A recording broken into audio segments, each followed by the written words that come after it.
Turn on. Cause the weakest man see how he Tune in. The Satanist, the black magician, is not seeking that kind of... I think we're in control. Where do you think the population is? More or less.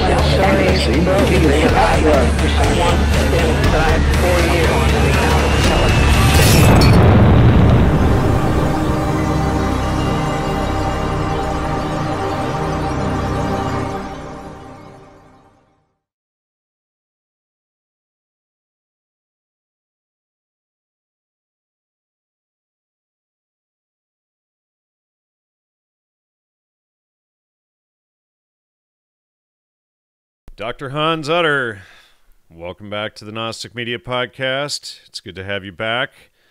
Here to discuss Laying the Dead to Rest, Part 4. I'm sure you have a lot of good material to present today, so thanks for coming back.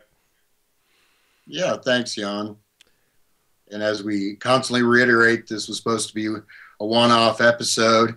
Originally inspired by Pokemon Go and some stuff I remembered from some of their interviews. And now here we are finally at the end. And of course, as you get into this material, I realize this could probably be a 12-part series, but we'll probably have to stop someday.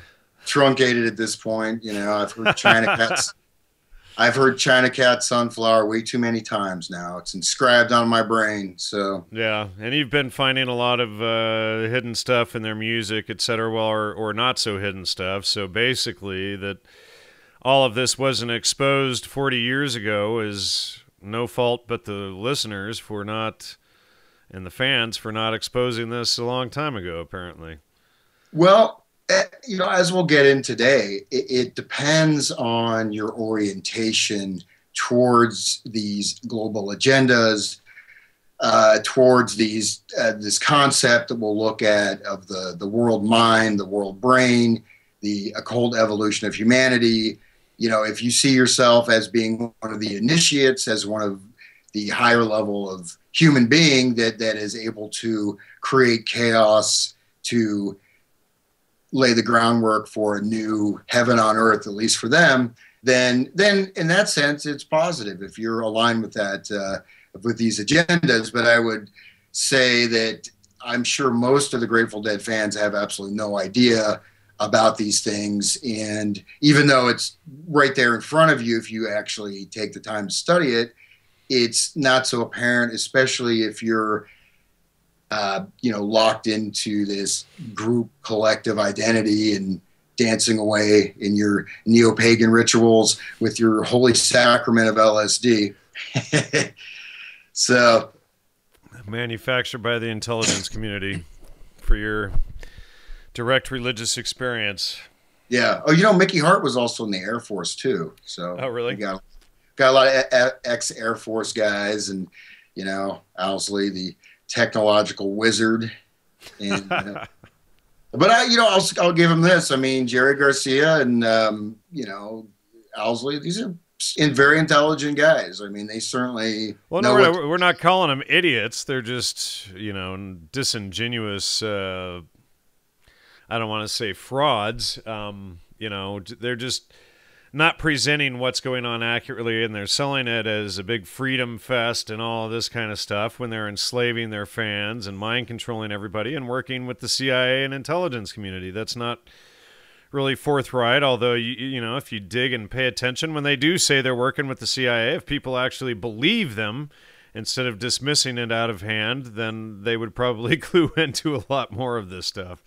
No, exactly. But, you know, I think that my point in today's discussion is that I would offer the hypothesis that they are completely on board with all these different agendas, and in fact see themselves as agents of this, which we've heard through so many of these clips. But you know, today I wanted to give a little more background because there's a lot of information packed in there, and like I said, you can travel down this route literally for years. It opens out into a huge amount of research. But I just actually wanted to start off with, I went to the library trying to pull up some books on the dead, and most of the titles are not under lock and key. This is a public library, since our local state-funded university libraries become a fascist, knowledge elimination repository. And of course, we had the recent shooting there at Ohio State, where my alma mater. But anyways, it's interesting that these books are all not in circulation. They're all, you have to go to the main library and get them off the shelf, in the reference department. But I just wanted to read some, as I was looking through these books, I found some kind of interesting material that I just wanted to touch on here to kind of open up the journey, the strange trip. And ironically enough, first stuff I'm going to just cite here is from Stephen Peters' book, What a Long Strange Trip, from Thundermouth Press, 1999. And I like him because there's a couple other books where they're kind of written down, for the audience. It's all about good times and about this and that. And so this guy embeds some really nice prose that sort of illuminates what we've talked about. So, the first thing he mentions is that, the Grateful Dead, to join the Grateful Dead family is to enter into, quote, moments of mass collective consciousness and seemingly impossible synchronicities. And so the whole journey of this band, as we've alluded to, and as the other, as the musicians talk about, Jerry and everyone else, says that it's all these impossible synchronicities just happen. We just happen to meet, the Hells Angels and all this stuff happened. It's like the serendipity theme that Dave McGowan first exposed. Yeah, and one thing that I want to just give a shout out to all the listeners who've contacted me. I appreciate your input and certainly appreciate your support, since this has certainly cut down to a certain extent my musical work. I don't know why, but there's always people pulling the strings. The puppet masters that I love so much. But the thing is that this idea that this stuff just happened, right? In fact, the name of their band, right, came from supposedly looking through the 1909 Funk and Wagnall's dictionary, and they just, Jerry's finger just hit the entry for the Grateful Dead, and that's how the name of the band came, even though the Grateful Dead is tied also to Egyptian mythology, which I'll hit here in a second. But let me just give another quote from this book, and this is talking about Joseph Campbell, who became enraptured with the Grateful Dead. Quote, "Nothing could have prepared him for this." Joseph Campbell, "A true gathering of the clans engaged in a primal ritual that combined the traditions of the ancients with new tools of communication to bring unexplored vistas of consciousness. It was as if some long-lost civilization had suddenly reemerged, its populace adapting to the modern age while cautiously keeping the sacredness of its purpose intact." And then here's a direct quote from Joseph Campbell. Quote, "It turns on something in here," he later enthused, pointing to his heart. Quote, "What it turns on is this life energy. This is Dionysus talking through these kids. Now, I've seen similar manifestations, but nothing as innocent as I saw in this bunch. This is a wonderful, fervent loss of self in the larger self of a homogeneous community. This is what it's all about." So, well, and I need to add to that I spent some time in Woodstock earlier this year doing research, and Joseph Campbell was a hot topic. Joseph Campbell actually lived in Woodstock, and he lived at the Maverick there in Woodstock, which was the key center that we've exposed that originated the Woodstock Festival, and where a lot of this whole thing originated. The Maverick Festival's name was Do What You Want To. And then about 25, 30 minutes away in the Hudson River is Esopus Island, where Aleister Crowley was living and painting Do What You Will on the rocks there on the island. And then we went over, didn't actually go on the island, but got as close to it from the shore as we could.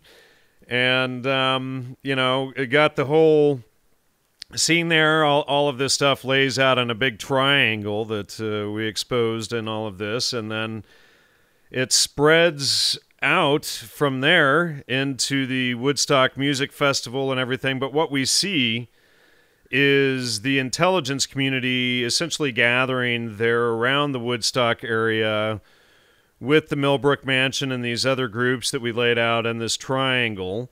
And then they do some form of occult ritual, and the triangle, ironically, is based on the two foundations of towns called Bethel, which means House of God.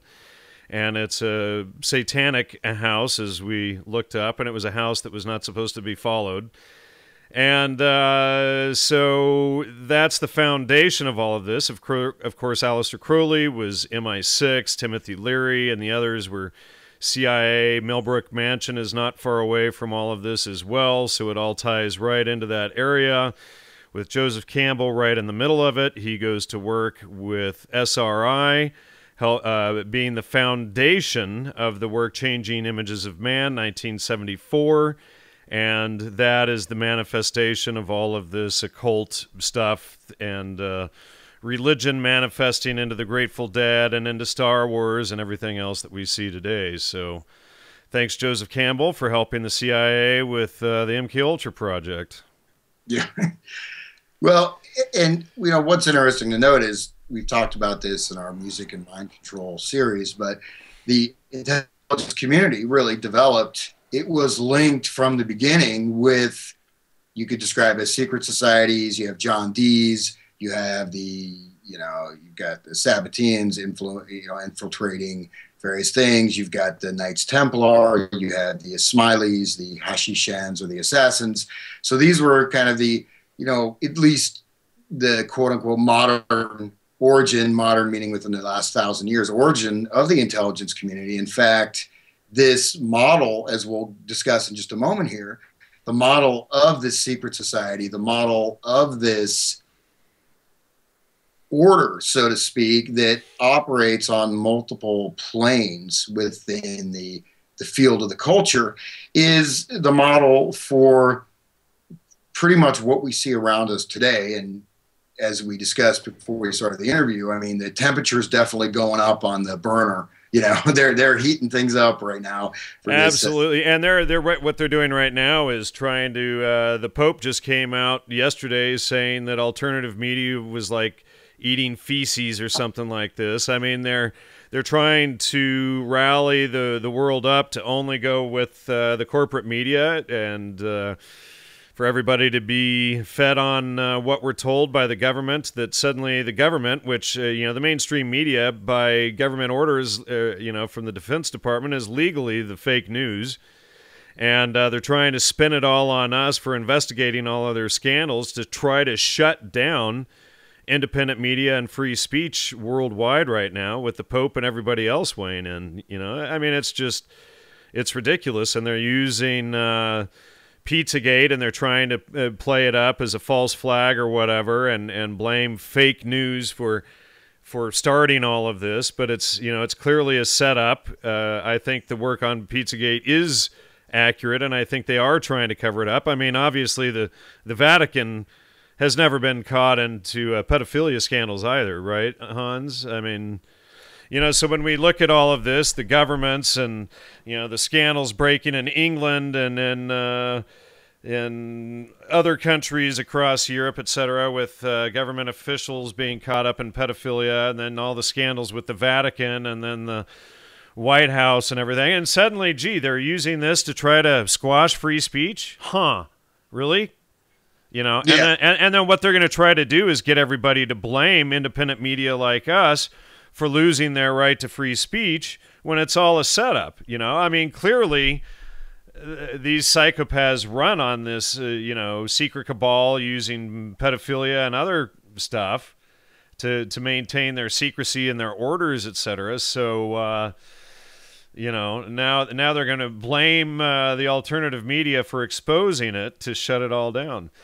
Yeah, no, you probably are aware of the 40 terabyte find of pedophilic images, in 40 terabytes of images found in Norway, which is not come in the American press. It has not been put in the media. And there are, the one, I think there's a couple Sputnik and a, local article in Norway about it. But basically, there's, quote, several highly connected political figures, etc. But this story's been suppressed. So if these kind of stories, again, 40 terabytes of images, just imagine, we're talking, it must be millions of, that's a huge amount. Yeah, that's outrageous. Like and did you hear the big pedophile scandal breaking in England recently over the Chelsea football team? 350 people going down in that one too. Yeah, it's a rampant problem. They're trying to spin it all on us for even exposing it. I've seen YouTube has started banning channels now for discussing this stuff. It's just, they're clearly frightened, and they're clearly working in concert to shut this down. And nobody has done a point-by-point investigation to disprove any of it in the mainstream media. And there's a whole lot of evidence that I've spent weeks poring over at this point. So, there's a lot that they need to answer for, or two, and they're not doing it. And what they're trying to do is shut everything down so that they don't ever have to address it. Yeah, and that's a final lockdown. And actually, I'm not going to in any way stipulate that the dead are involved in this, but I think some of these viewpoints and philosophical themes that we'll see that informs these type of behaviors, when you understand why this is being done, what it supposedly means, what it's supposed to do, then it makes a little bit more clear how this has become so potent. And I'll just shift back here real quick as a about face, but I don't think it's quite an about face. Back to the text here real quick. So another quote from this book on page 9, he's talking about what the Grateful Dead performances are like. Quote, like Shiva creating and destroying the entire universe in each instant. Purity of an omnipresent now. So this is this idea right here of constantly destroying and recreating, right? You have the Hindu god Shiva who, recreates and destroys the universe. And this, like the Grateful Dead, are doing that. They're constantly destroying everything and rebuilding it. But you're going to this omnipresent now, this eternal state, sort of like an end of history, right? This is our Hegelian, the real Hegelian dialectic, which that's one of the things that kind of really annoys me a lot, is this use of the term Hegelian dialectic to refer to specific events, which, while these events may be part of much broader social cultural phenomena, to take two events and say, okay, we're going to have this thing happen, and then we're going to institute gun control or whatever. That's not technically a Hegelian dialectic. Hegelian dialectic is these opposing major social cultural forces that smash together and through this chaos and destruction create a new planetary world. But anyway, so that's an example of that. And this omnipresent now is this new heaven on earth, this end of history that we hear so much about in communism, or the Taliban also talked about the end of history, right? The end of historical processes, or also the end of history due to the ascendancy of global capitalism, right? So this is kind of the foundation of the war on terror, and using this as this model of the West versus Islam to create this dynamic, two opposing forces. And that's a dialectic. And I think what the Grateful Dead are doing is a dialectical process, because you're removing the moral, philosophical, genealogical, sociological foundation of human culture, and instilling this new tribal realm. And I'll just, another quote, and this is again from the author, quote, he's talking about dead dancing, a wondrous mythical realm where the translucent brilliance of the cosmos can be found juxtaposed against a darkness that withers men's souls. So that's another case of where he's kind of maybe letting things slip, but he's talking again about these polarities, like this amazing, joyful realm, but then there's also this darkness, this destructive aspect, this formless chaos, right? This is actually, that is the deity, sort of, so to speak, being worshipped. And just get through this here real quick. And then the Warlocks started playing it, ironically enough, Magoo's Pizza Parlor. Their first gig was at Menlo College, Menlo Park, right? And their music at Magoo's Pizza Parlor is described as, quote, a unique brand of musical alchemy.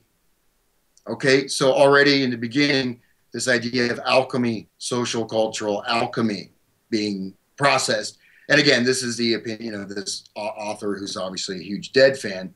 But let me just a little bit more go into few of their first songs on their first demo. One of the first songs they recorded was called Mind Bender.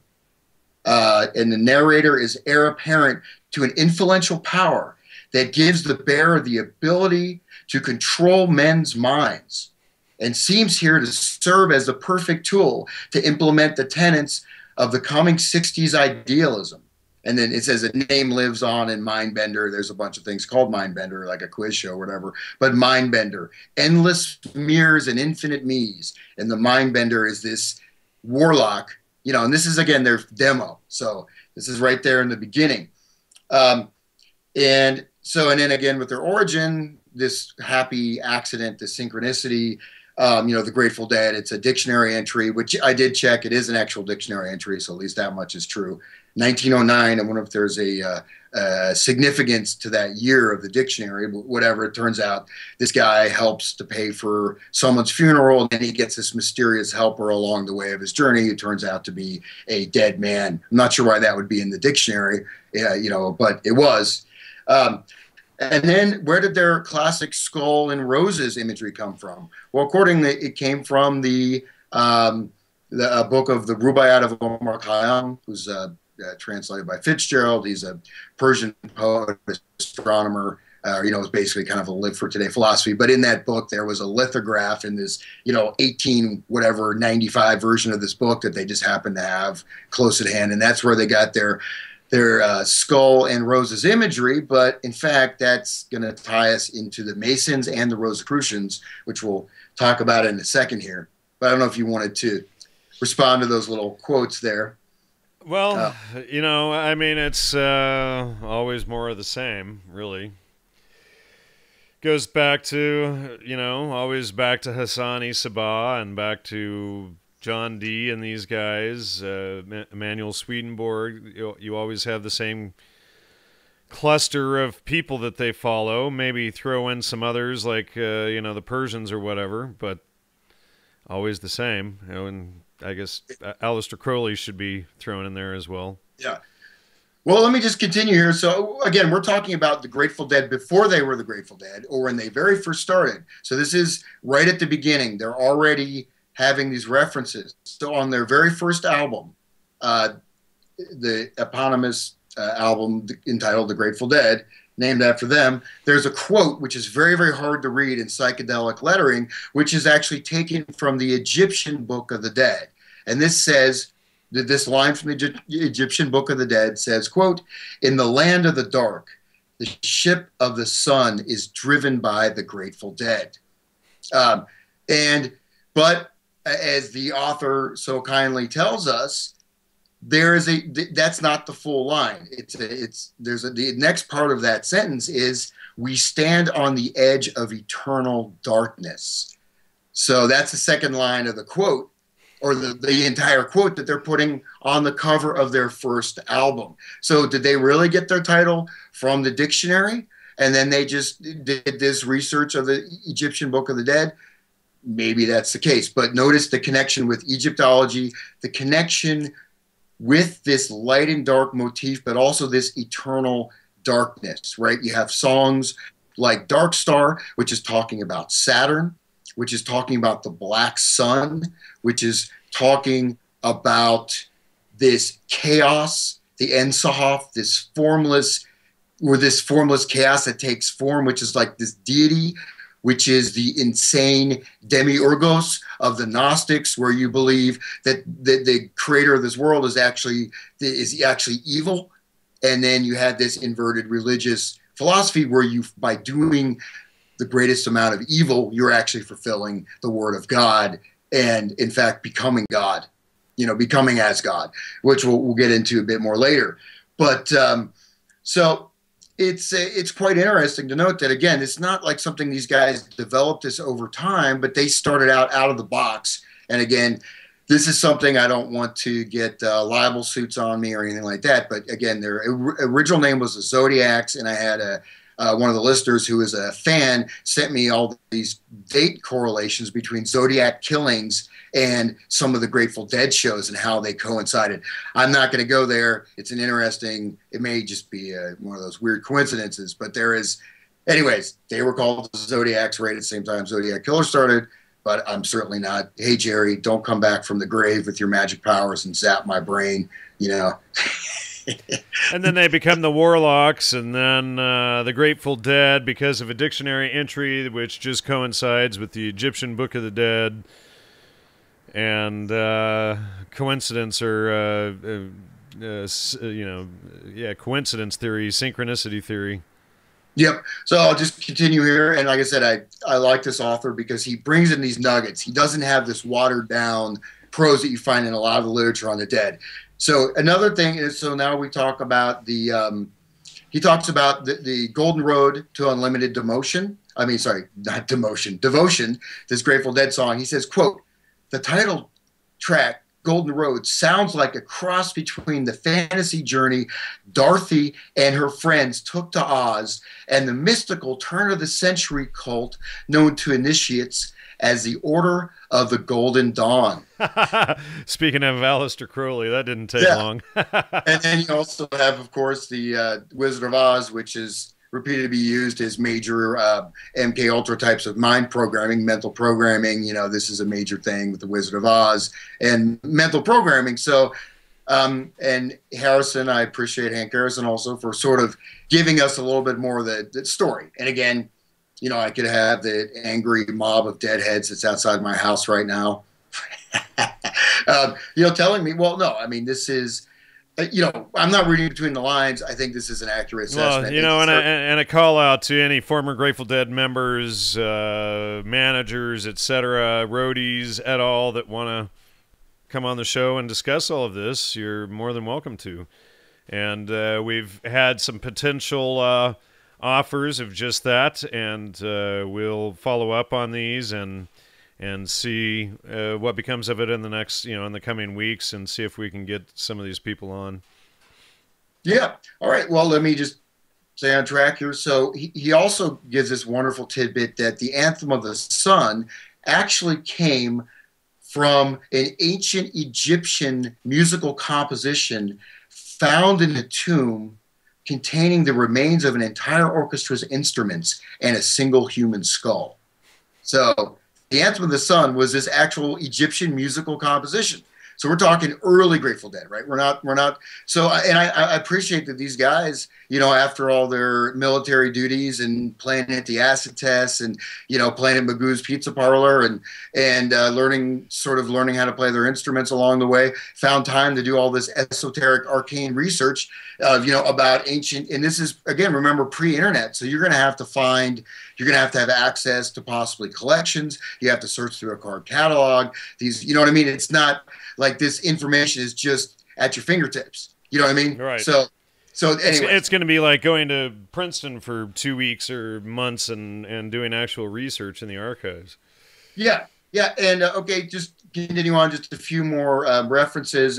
Dame Edith Sitwell inspired the song China Cat Sunflower. I thought that was interesting, where he said that this cat served as his cosmic, took him on this cosmic trip through all these different dimensions. You know, he's like, he was tripping, and his cat his cat like became this spirit guide. Well, we can tie that into the familiar of the witches, et cetera, et cetera. That's need to do that, but that's just an aside here. Mountains of the Moon, which we covered, they played one of the few times they ever played that live, was played on the Playboy show. They talked about Ouroboros, which we'll bring up in a minute here, in the reference to Sybil, this goddess, and Hi-Ho, the carrion crow.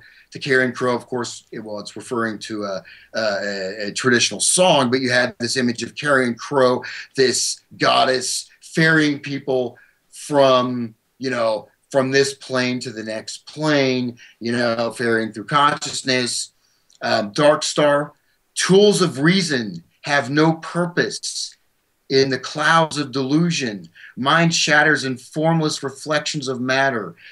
Okay, so this is straight Gnosticism. This is from the song Dark Star. It's the illusion of existence is the universe gazing at itself, right? This is referencing this Gnostic conception of which, we're going to go in detail here, but this is, so they're talking also about Saturn. They're talking about destroying sort of reason, invoking this Ensahoff, this formless void, right?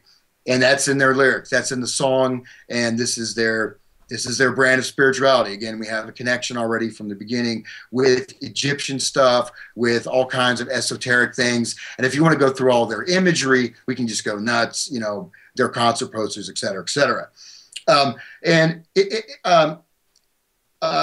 But what's interesting, and Jerry says there's Jerry's intro to another book on the Grateful Dead, which is the Grateful Dead. It's like a manual for Grateful Dead fans. It has all the stuff from fans, but Jerry kindly wrote the foreword, and he mentions that we didn't like the name the Grateful Dead, but everyone started calling us that, so we had to keep up with the name. And he said, quote, joining the Grateful Dead was like, he said, quote, answering a Cosmic One ad for, quote, mind expansion, experimental life laboratory, continual musical education, socio-pharmacological musicological adventure. So he's saying he could have said that more simply as MK Ultra. Yeah, but he's saying he answered a Cosmic One ad, and I was like, I looked over that. I was like, at first, I kind of stepped back from that. Just one more interesting tidbit. This is from John McDonald, who was like a press photographer, was involved with the Grateful Dead when they went to these remote locations in Alaska, right? And he said, John McDonald said, quote, "It's amazing. It's almost like we staged a coup. Where else could you come in by barge, sleep in a tent, and 6 months later be controlling the media and reshaping the culture of the town?" End quote. Again, 6 months later, be controlling the media and reshaping the culture of the town. And that's was also directly discussed by Jerry and Phil in our previous interview clips. And this is another source talking about, going to these remote areas and reshaping the entire culture. These places, that were cut off from the 60s drug culture that, I think they even went to Inuit villages and stuff. And so, but we staged a coup. Okay. And just one little other tidbit on this is just an interesting historical aside that I came across is experiment in synthetic telepathy, which was done over a series of 6 Grateful Dead concerts at the Portchester Theater in 1971. And this was based, it's called ESP and the Dream Phase of Sleep Explored with the Grateful Dead. And basically, this is connected with paranormal literature. They were trying to get the Grateful Dead audience to channel images to people's minds in their sleep and communicate with them through their dream state. So creating a group mind telepathic experience through this, and it's a scientific paper, Stanley Krippner, Charles Honorton, and Montague Ullman, and this is from the American Society of Psychosomatic Dentistry and Medicine, which, okay, interesting. But I just want to read it. And I've got, I do have that in the database, a pilot study in dream telepathy, and I think we did mention that in one of the previous shows as well. But, Stanley Krippner has a number of very questionable connections as well to Alan Watts and Timothy Leary and some of these other guys that need to be followed out.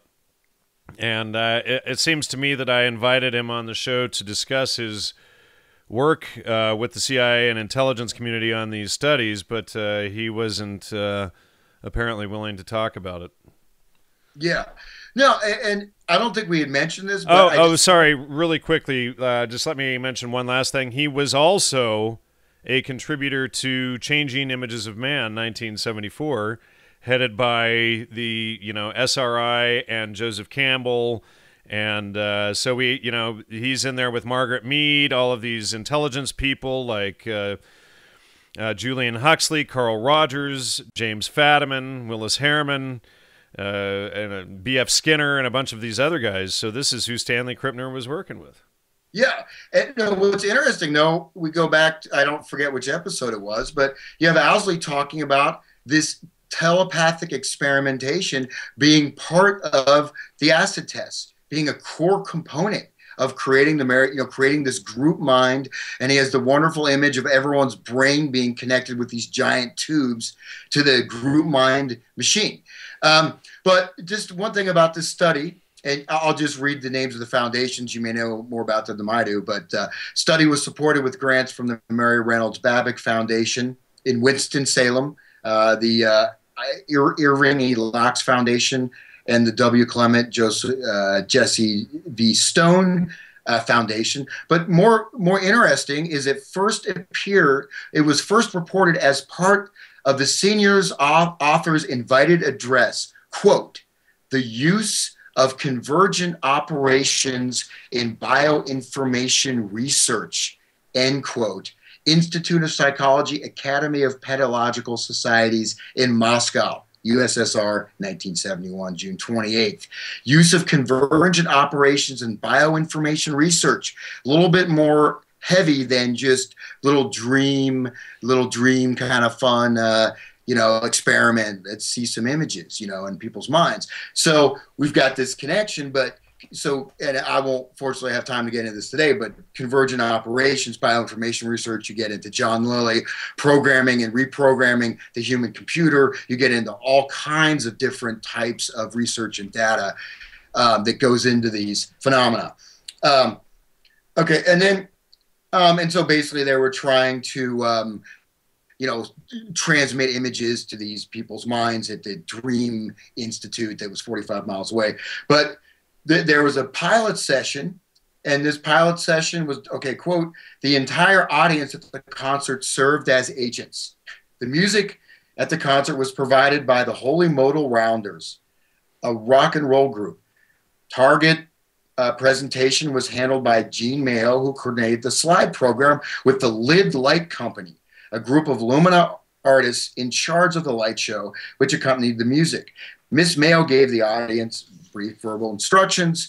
The visual sequences, the color movie, American birds, African birds, various projections of seagull, words about birds, think birds, fly high, bird symbol, Egyptian hieroglyphs, and flames as a polarized slide of a phoenix, which appeared and disappeared in flames as the polarizer was moved. Okay, so the first thing you have, again, they're using the first pilot study was using occult imagery. You have the bird, you have the phoenix, you have Egyptian connection right there. And then finally, from this study, they're describing the Grateful Dead. And here's the quote. Quote, this group has developed a style often described as, quote, black satanic, end quotes, personifying, quote, horror comic monster who, besides being green and slimy, happens also to have 7 different heads, a 190 IQ, countless decibels of liquid fire, communication, and is coming right down to where you are to gobble you up. That's describing the Grateful Dead. Black satanic. 7 different, okay. Little more information, and then the image stems in large part from the group's association from its earliest days with LSD, marijuana, and psychedelic experience. Okay. Maybe that's what we should call this episode, Hans. Black Satanic. Jeez. Yeah, and this is actually that quote about the the horror comic monsters from an author, Linden, 1969. I will have to look up that reference. I'm not sure who Linden, 1969 is, but I've never actually heard the Grateful Dead's music described as black satanic.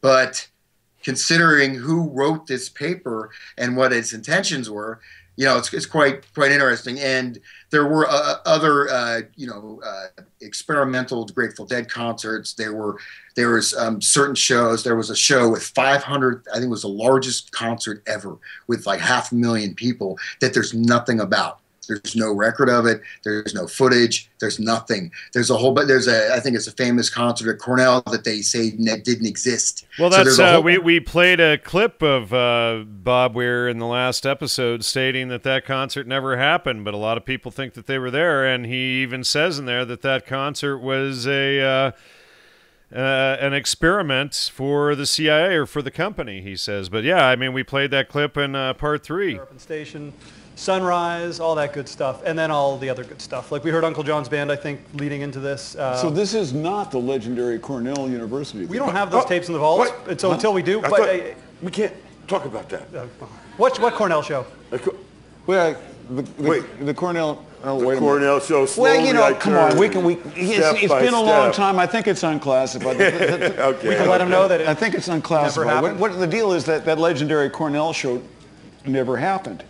It is true. You know, we never wanted to tell a lot anybody. of folks think they were there. All these folks. If you think you were there, just ask yourself, were you in a 7-Eleven or a Burger King or something like that, and somebody came up to you, somebody from the company, came up to you and said, wait, you look like just the kind of guy who might dig this hat. And it was sort of a kind of a well-made, sort of semi-elegant tinfoil hat. And if you people would put it on. Style at the time. Well, this is the first time we're ever talking about this, man. Well, it's not classified anymore. We can talk about it. 35 years. And wait, is the CIA? They're gone, right? Oh, no, they know the company, everything. Man, the company. That's right. They're listening anyway. It don't matter now. What? They hear everything, right? So the company had us do. We were playing over here in San Rafael at Front Street, our studio, and it was a very successful experiment. People still to this day think that concert actually happened. They enjoyed themselves too. And they enjoyed themselves thoroughly, and that's the great thing, man. That's a good thing to use mind control for, to make people have a good time, I think. Absolutely. I mean, if you're going to have a good time. Where's the downside there? Everybody thinks that you guys played great that night too. Yeah. And like I said, if this would be a great, if I ever wanted to go back and torment myself to do another dissertation, this would be ripe material for serious research to really go through all these different concerts and experimental things. But I mean, I hope we've at least established a direct connection of them with, both in their own words and with at least the experiments that we know about publicly that were done, right? So cool. Well, that's the first section I just wanted to touch on, and then we can move on from there. Okay. Well, yeah. So I wanted to go a little bit deeper into the sort of occult aspects that Owsley was bringing up, that they were discussing in their interviews, because I think one of the more powerful quotes, to me at least, from Owsley, describing how LSD showed me that everything from the Masons, the Rosicrucians, magic schools, magic with a K, like Aleister Crowley, was real. And this stuff was actually happening. He did not talk about Christianity. He didn't talk about Native American oneness with the Great Spirit. He didn't talk about Buddhism. He didn't talk about ecological knowledge. He talked about realizing that the Masonic stuff and the Rosicrucian stuff was absolutely real. Okay, notice again, we had another quote we played about them talking about the Grateful Dead like a Masonic fraternity. Right? So their connections with the Masonic imagery is all over the place, absolutely rampant. Connection with Rosicrucian imagery in the songs, in their own words, that's there as well. So just wanted to touch on these subjects a little bit to get a better sense of what they're actually talking about, because if you just hear Rosicrucian or even Masonry, you may not really delve into it and say, what's this all about? So, of course, Masonry, they basically are a bunch of old guys that sit around and drink beer and they they wear funny hats and they raise money for charities. They're just a bunch of nice old guys. You know, I mean, actually, the Masons, you know, I thought about joining the Masons, say, hey, just to see what it's like, you know. But again, the Masons, it's been around, you know, at least since the 18th century, if not much longer.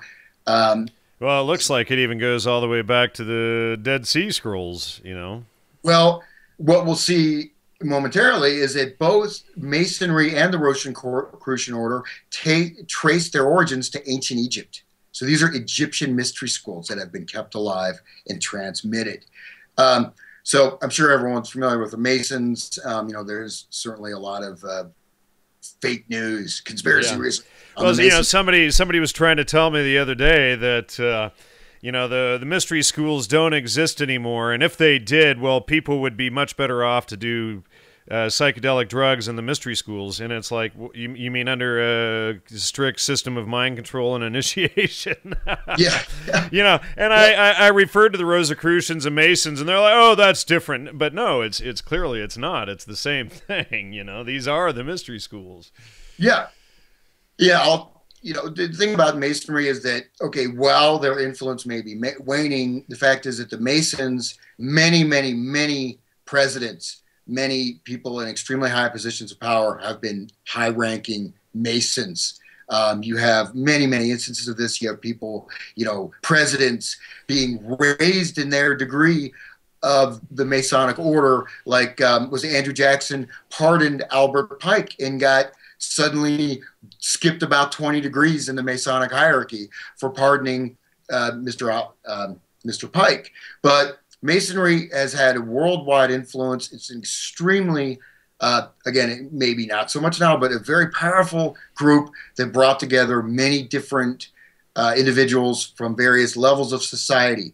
The thing about it is what you have is a staged degree of initiatory processes. So as you move through the order, as you become more and more both indoctrinated and locked into the order, more and more of their mysteries are revealed, right? So then you have this, and then you have these oaths which describe, if you know, there's various hand gestures which show what the penalty is of betraying the Masonic oath at various stages, including having your entrails torn out and wrapped around your neck, or various things like that. So there's all these very gruesome penalties that you swear an oath that if you violate the Masonic order, you will face these punishments. The Masonic order, we have implications, and we have actual reality of the Masonic order being very instrumental in the French Revolution, in the bloodshed and absolute mass slaughter of the French Revolution.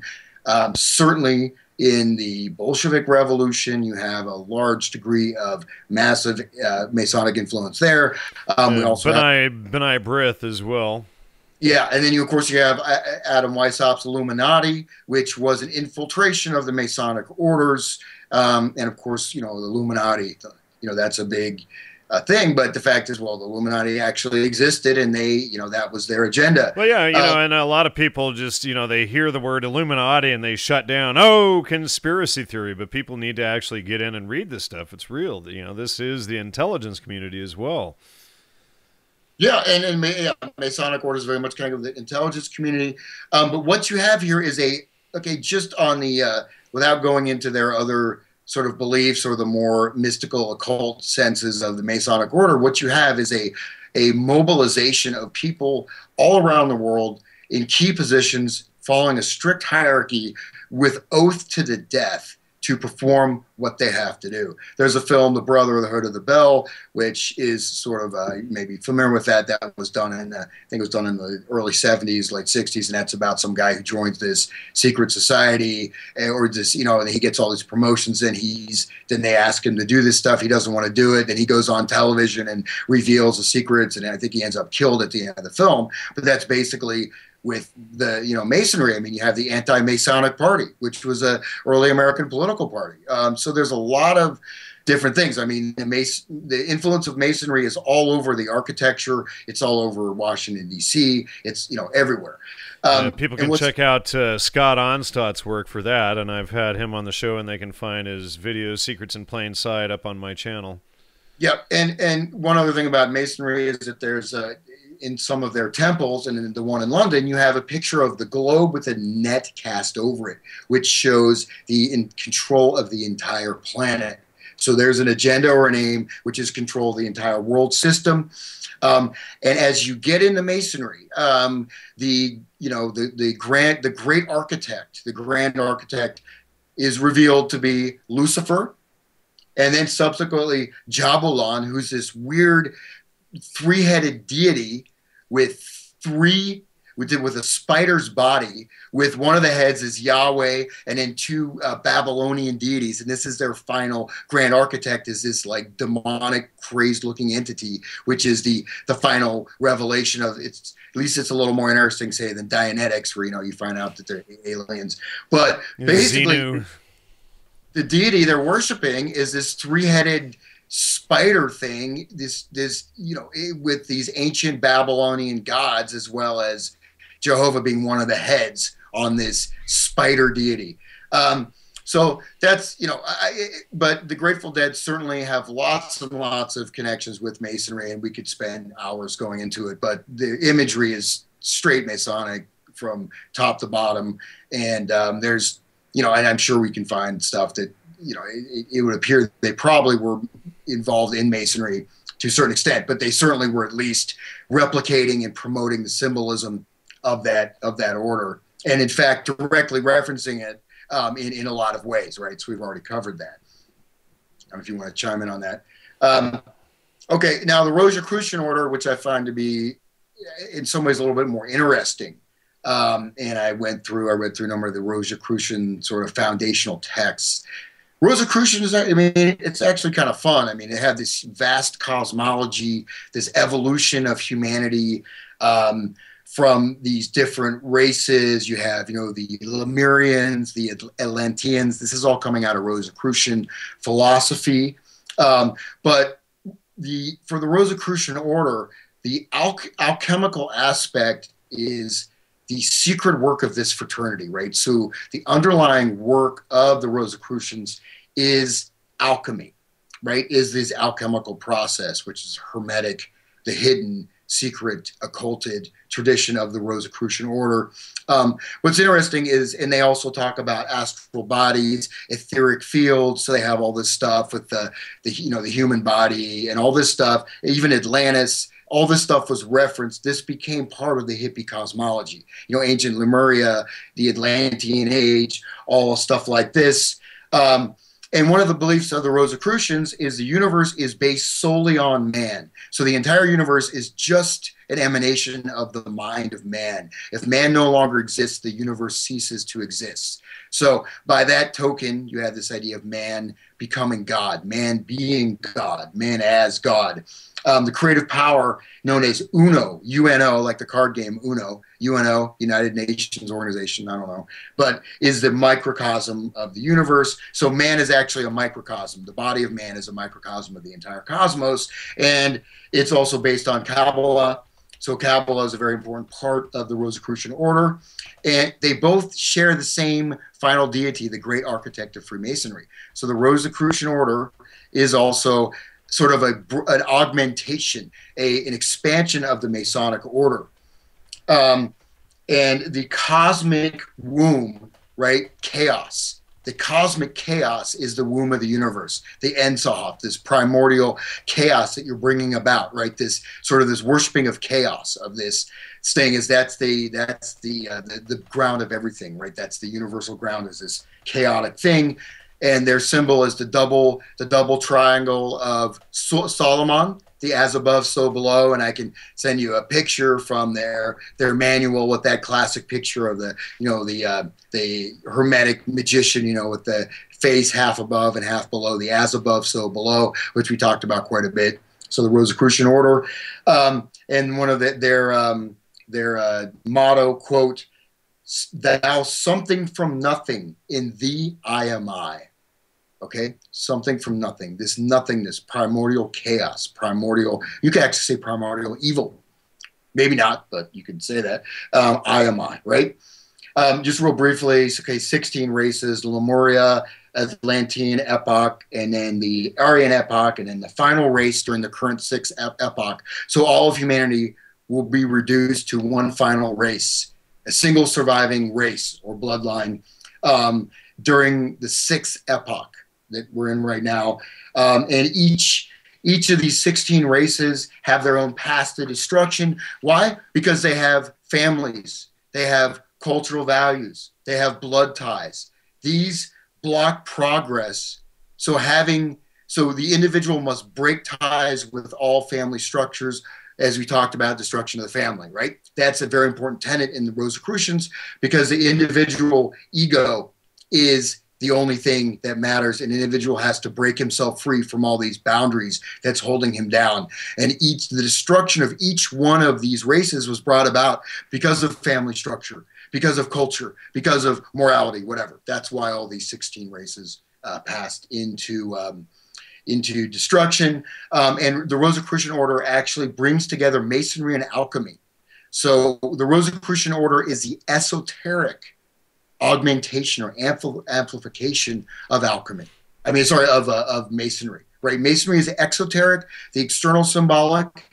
The Rosicrucian is the inner transformation process. So in this case, the Temple of Solomon is the body of the Illumined ones.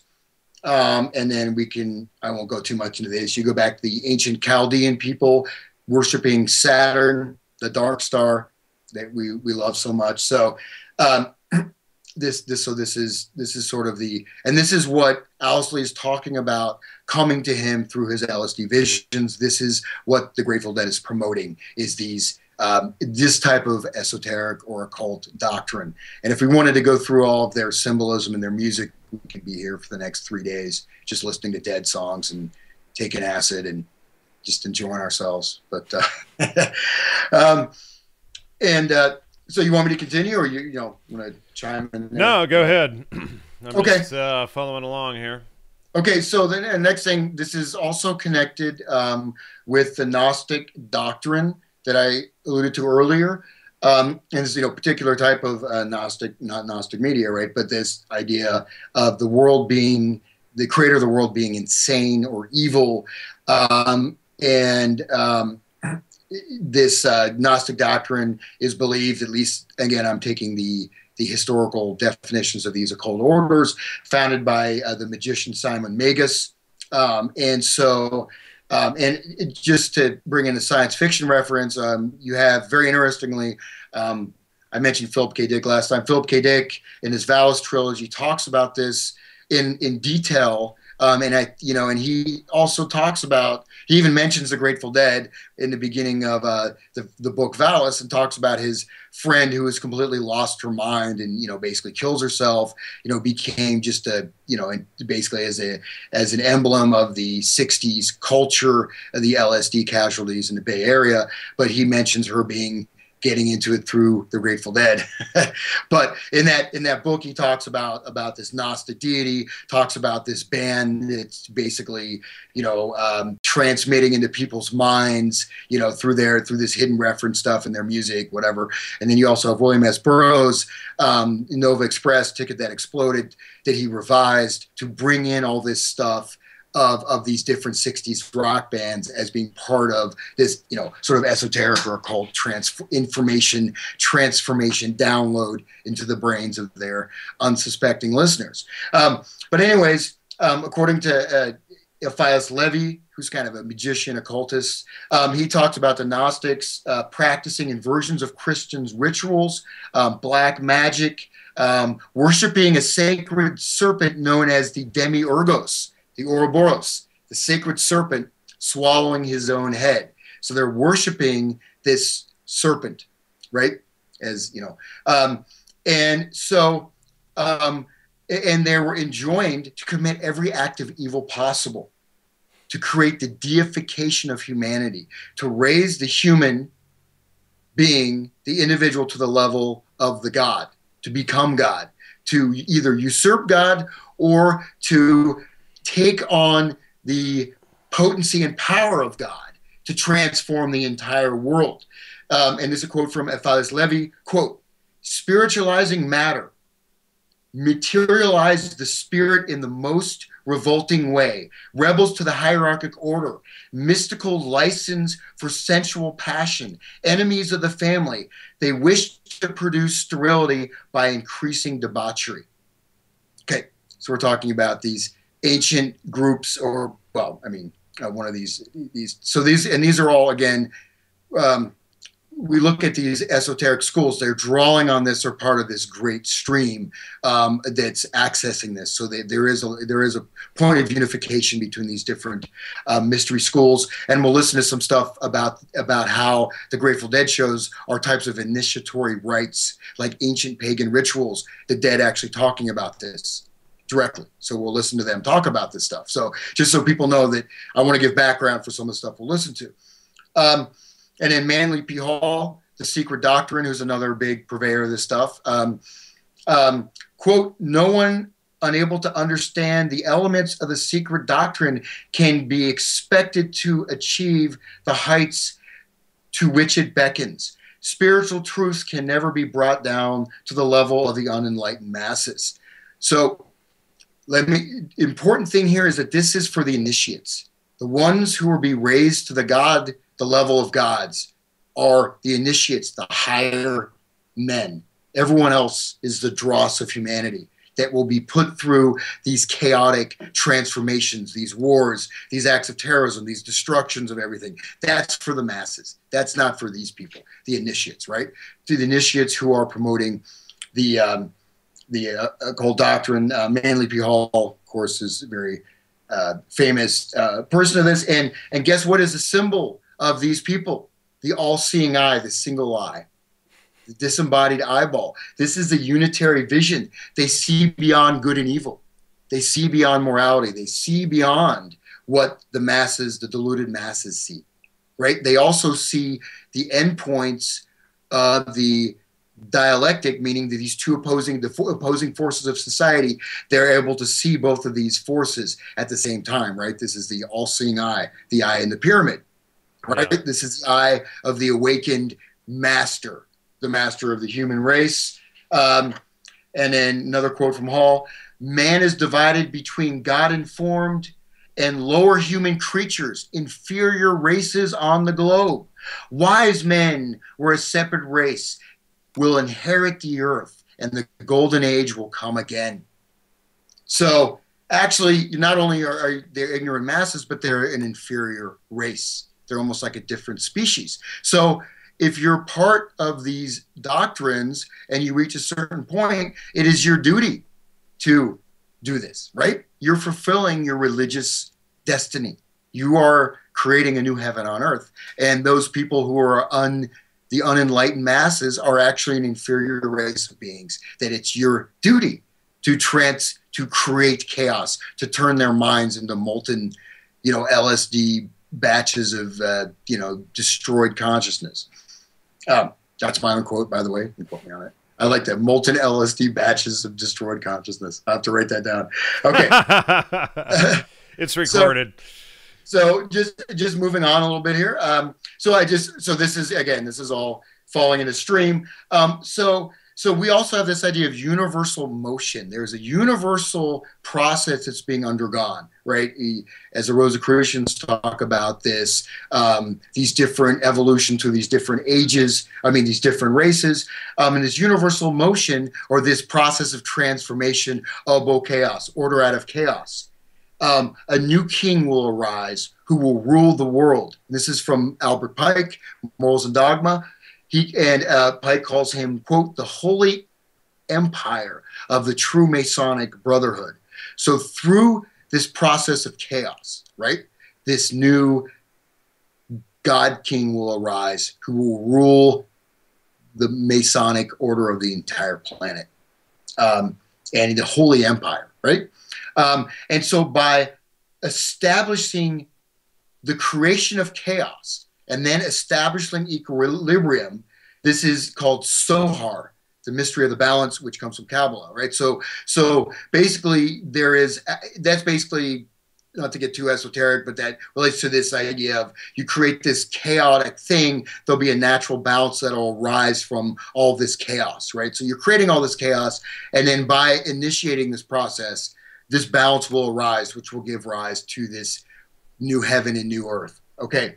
And another quote from, okay, this is from John Randolph Price from the Planetary Commission. Quote, "This new age will be, a new heaven on earth will be. Preparations are being made now, and out of chaos will come the beginnings of peace, a new order for mankind." And so, and this is, one of this, ecological UN type of commissions, and I'll send you the citation for that. But that's just saying that you find this, it's not just in the esoteric literature, you find this in all these declarations, and you even find it in the flower power philosophies, right?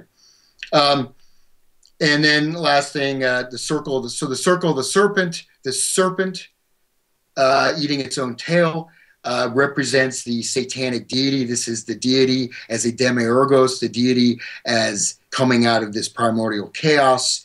It has no beginning and no end. You're in the eternal now, right? Go back to the quotes I read in the beginning, going back to the eternal now through this Ouroboros, snake swallowing its own head. And the color red is the color of the great dragon, which will come and purify humanity, will purify the inferior races to bring about this eternal order, again, represented by, as Jerry said, the two drummers playing together, man. It's just the Ouroboros. So, okay.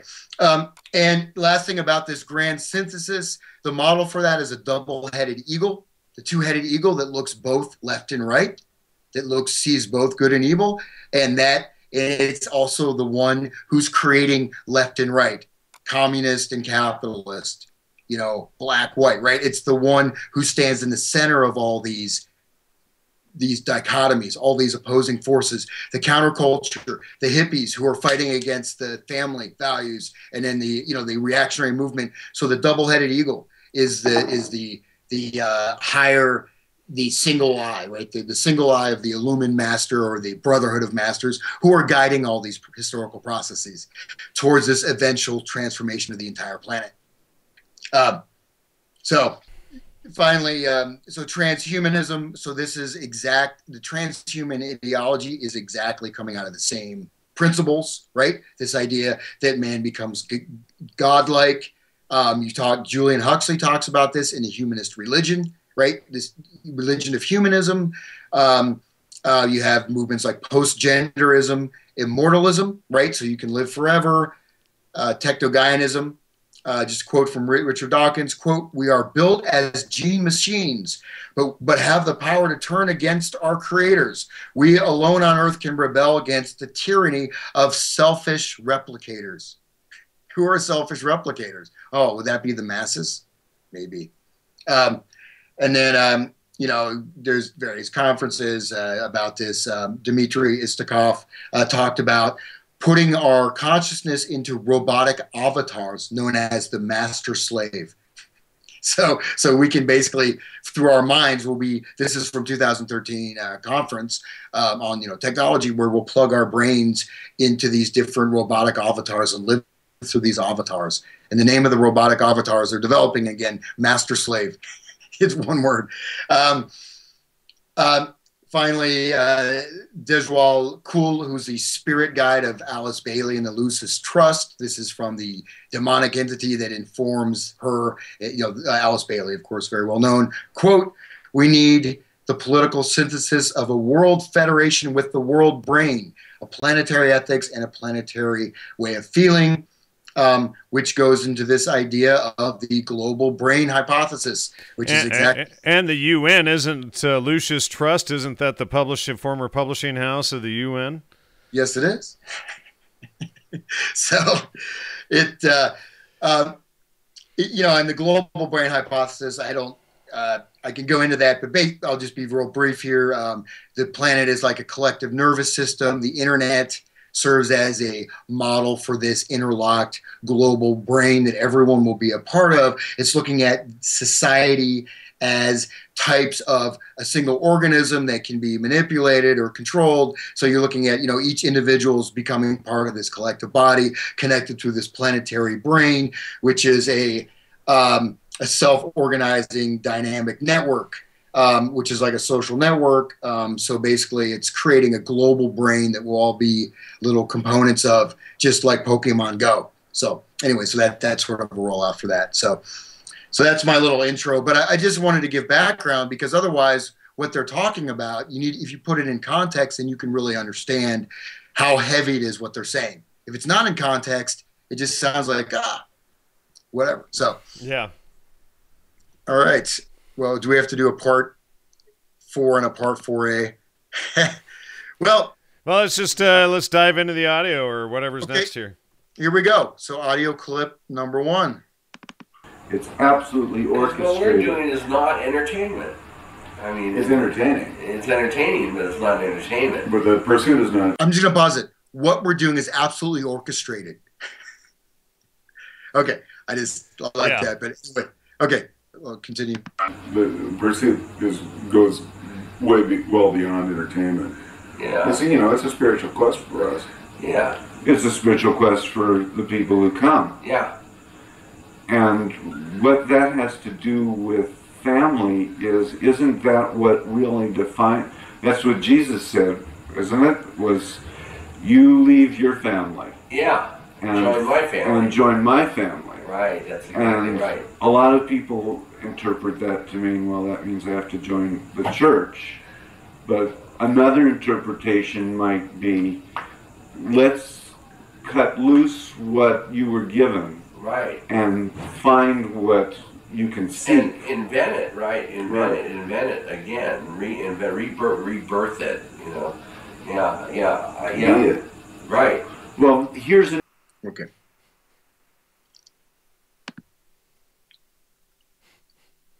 So that's clip 1. If you want to say anything. Well, I mean, it's pretty self-explanatory. It's all in context now, so... Yeah. Okay, so here we go, clip 2. Why Joe Campbell liked us so much, and liked to see all this stuff. Right, because he's been going to regular concerts. That's right. He had no idea that there were people out there, doing what he had no idea that was happening. That people were celebrating. That there was current magic. Yeah, right. It's not quite as intense as it was. I was watching that the film that Zane made, the old acid test film, that she's all kind of spliced it all together. There's an interview with you where you said, well, what you liked about the acid test was that you could play or not play, you could be stoned or straight, and it didn't matter, and if something happened, that was all right, and anything that happened was we're all the only ones that have to deal with that level. I mean, at the Grateful Dead shows, we are required to play. So that represents a stricture on us. Anybody would accept anything that you play. But how we play is wide open. That's right. But whether we play or not, that's the only decision. You need to do it. That was the one difference, isn't it? That's the difference. At the acid test, sometimes we didn't play. Right. I can't remember what that was that you didn't play. Yeah, Muir Beach. I wasn't at all of them. You played at Muir Beach. Muir Beach we played for about 5 minutes and then we left. You played long enough to really impress the living shit out of me. Oh yeah, we played long enough. We played long enough, but we all came completely unglued and everybody just went... We just disappeared. Too. But the thing was that the option was there. You know what I mean? We could... It would come and take us all away. That's right. It left all doors open. And now that all the doors are open and anything can happen. But now it's 1990 and we need some more of that. And the world has gone back to normal in a weird way. Well, it's trying to. It's trying to pretend it never happened. Little traveling circus. Well, and the wave is still on its way out. I mean, the wave from the... Okay, the wave. So, wave of global transformation, right? There's some kind of stuff that's not so relevant in there, but you see that it's dying out, but it's still there. But this wave, okay. If you want to chime in there, just move on. No, go ahead. Let's go on. Okay, so here we go.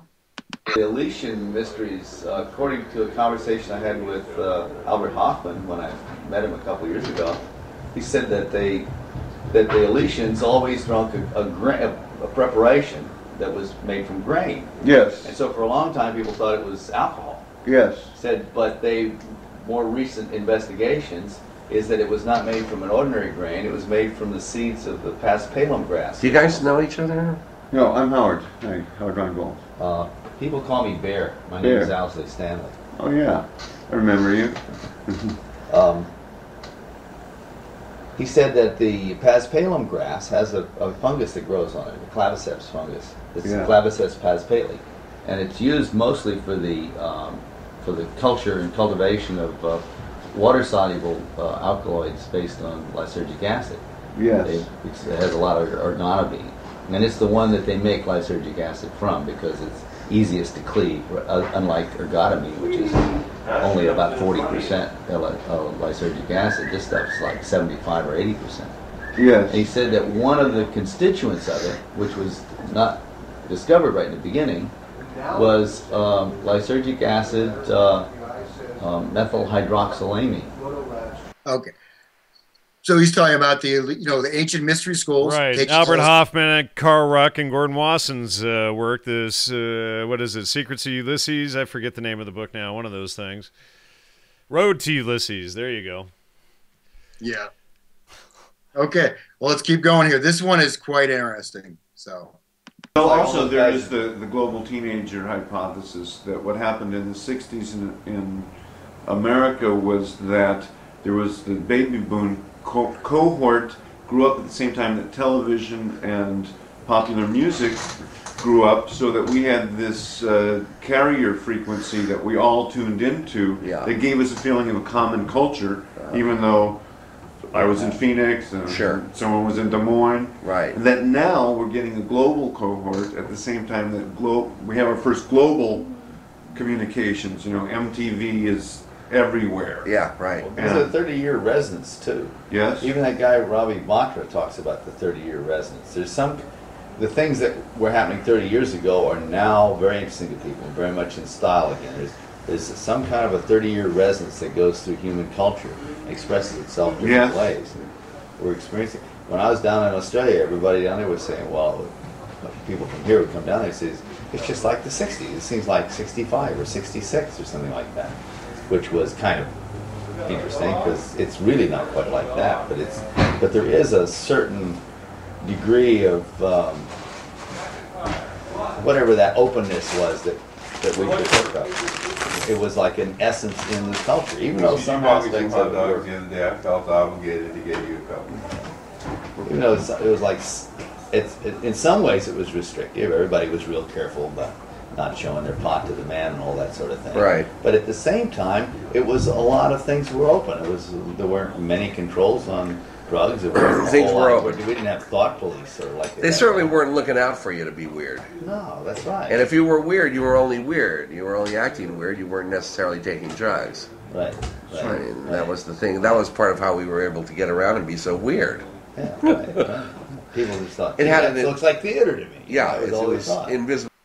Okay, I'll have to send you. There's a second part to that where Jerry starts talking about how the revolution and how the 60s culture is a model for revolution all around the world, how it's being exported to various countries, to Eastern Europe, being exported to Asia, etc.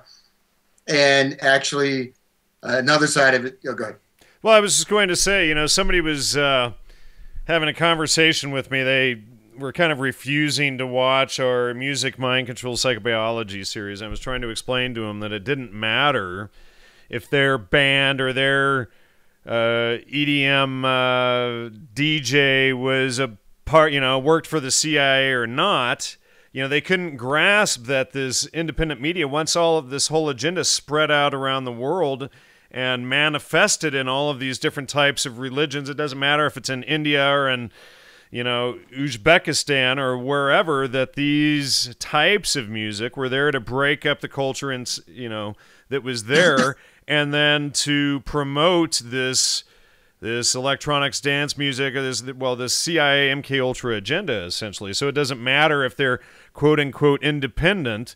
It's that type of music spreading creates the same effect, whether or not you have the Grateful Dead doing it or, somebody who's totally clueless that all of this stuff is going on. Yeah. And then, we see the same process of, creating conflict between generations, right? You create this, you know what I mean? You create this type of environment of chaos, and then there's a transformation of the society by generating this chaos in the guise of freedom, right? And yeah, so yeah, well, let me just go on here. So yeah, anyway, sure. So after the old has been wiped away, right? After you've blasted away your social structures and systems, then there's a time to create a new reality. And this is a quote dealing with that. Head culture has us. There is a lot of language. Well, it's being invented. Things, That's right. It's being invented, and deadheads are inventing it pretty well. What's interesting, though, is how similar it is to what Campbell was talking about. With this very symbols are the same. Same stuff. Well, I could go on. A little hard to decipher, but he's basically saying the Grateful Dead are inventing new systems of reality, you know, through the ritual process, you know, mythos, etc. And carrying on Campbell's work, essentially.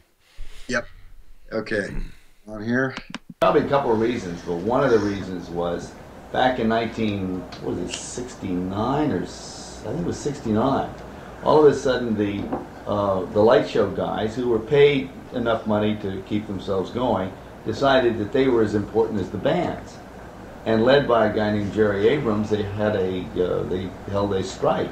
Oh, gee, that's too bad. He did the best. He did some of the best shows. He did do good shows. I know, but he struck us out at the Great Highway, the Family Dog out there, and partway through it, Ramrod and I went out and talked to him. He said, "People don't come to see the light show; they come to hear the band. We like having you there." That's a little bit in sort of a different theme, but he's basically talking about how the light shows, how that was seen as a central part of inducing this psychedelic experience. So they were, you know, I'm gonna go into the whole strike thing, but as we see in this, the light show being done in the telepathy experiment, right? The light and sound shows being done with the Merry Pranksters, with strobe lights and all that, right? So it's, you know, it's not just having a cool looking stage set, but actually using, you know, entrainment processes, right, through visual stimulation, which is a major part of all this, like, you know, hypnosis, and you know, we talked about this already. Sure. The neurological effect of music is enhanced when you create these light patterns. Okay, continue on here, and I got a lot of these. Here we go. Precisely the problem, the moral template. First of all, who's evolving the moral template, and where are they evolving it from?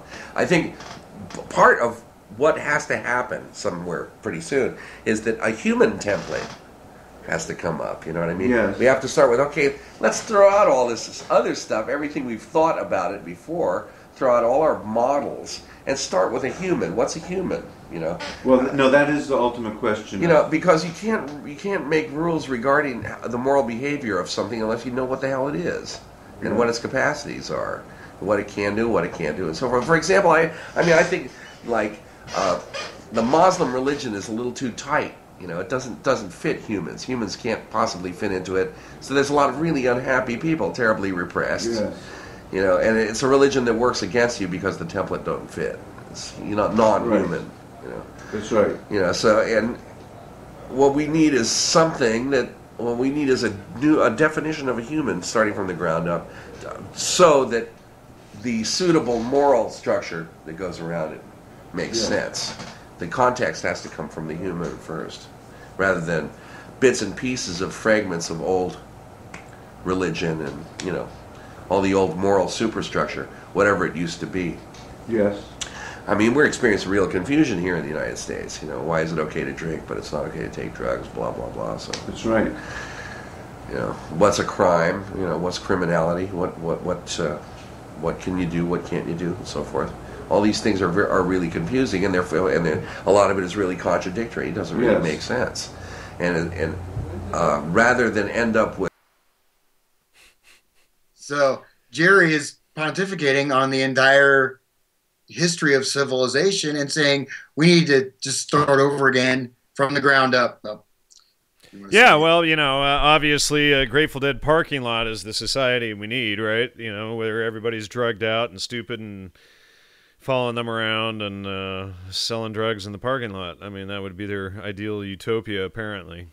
Yeah, and the idea, again, of the human, we go to the Rosicrucian idea, right, of the human, and this human as being this, the Solomon's temple being inside the human, recreating, throwing out all the old and, getting something that fits. What's a crime? Oh, I don't know. I don't know what a crime is. I can't figure that out. Okay, so let's continue on here but as I've said all along, Jerry's a smart guy. This is 1990, 91. He's pretty sharp still after all those years of taking LSD, unlike anyone who's been following them from at that point in 1990, probably, who deadhead. Probably a lot of them are not quite as articulate, but they have a new morality, so it's all good. All right, so continue on here. And this is about returning to the primitive world, going back to the primitive natural culture, the new heaven and earth. You ever read McLuhan? Right. It's because they don't write in alphabetic writing. They write in pictographs. That's right. So they never became visual. They stayed in the oral world, which is everything is part of reality, which means they can accept any new technology that's not threatening to them. And they can still continue to maintain their traditional culture even in the face of high technology. I know, but the thing is that they also don't seem to have any particular conscience about destroying stuff. Well, I think that's a matter of It's odd that staying alive, there's also a high level of like the fish appreciation of nature. I mean, there's an aesthetic side to the Japanese that really loves nature and beauty and proportion, right? But it's ironic. I mean, it's the thing of kill the dolphins. Building that. What the Japanese are the Americans of the 21st century. They're essentially, what's objectionable about them is what was objectionable about Americans when we had the ball. That's right.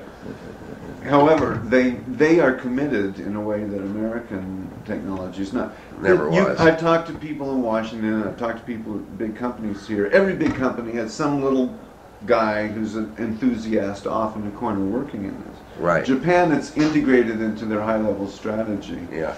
They see it as a communication medium because for them, just the words. I mean, this is the problem they have with Americans: is just the words that they say to you is not the complete message. What their facial expressions, their body language, the whole ritual.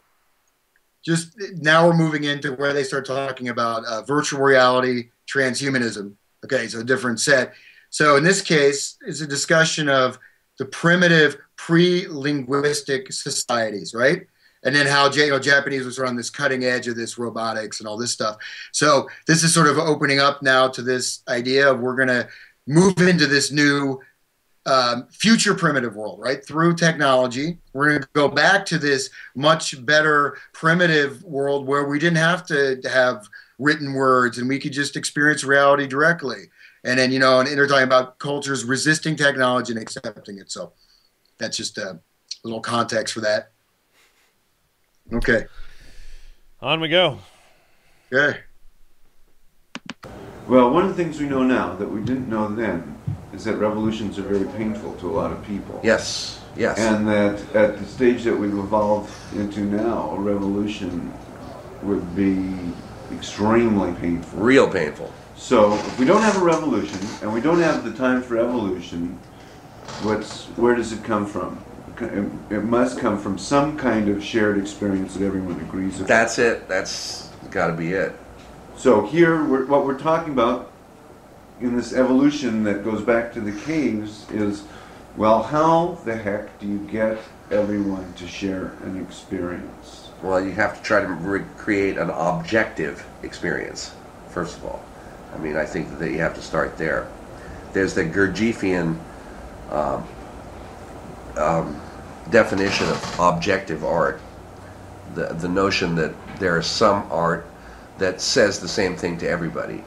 We need something like that. We need an objective experience that says the same thing to everybody. What that is, I don't know. But virtual reality may be the key to it. Yes.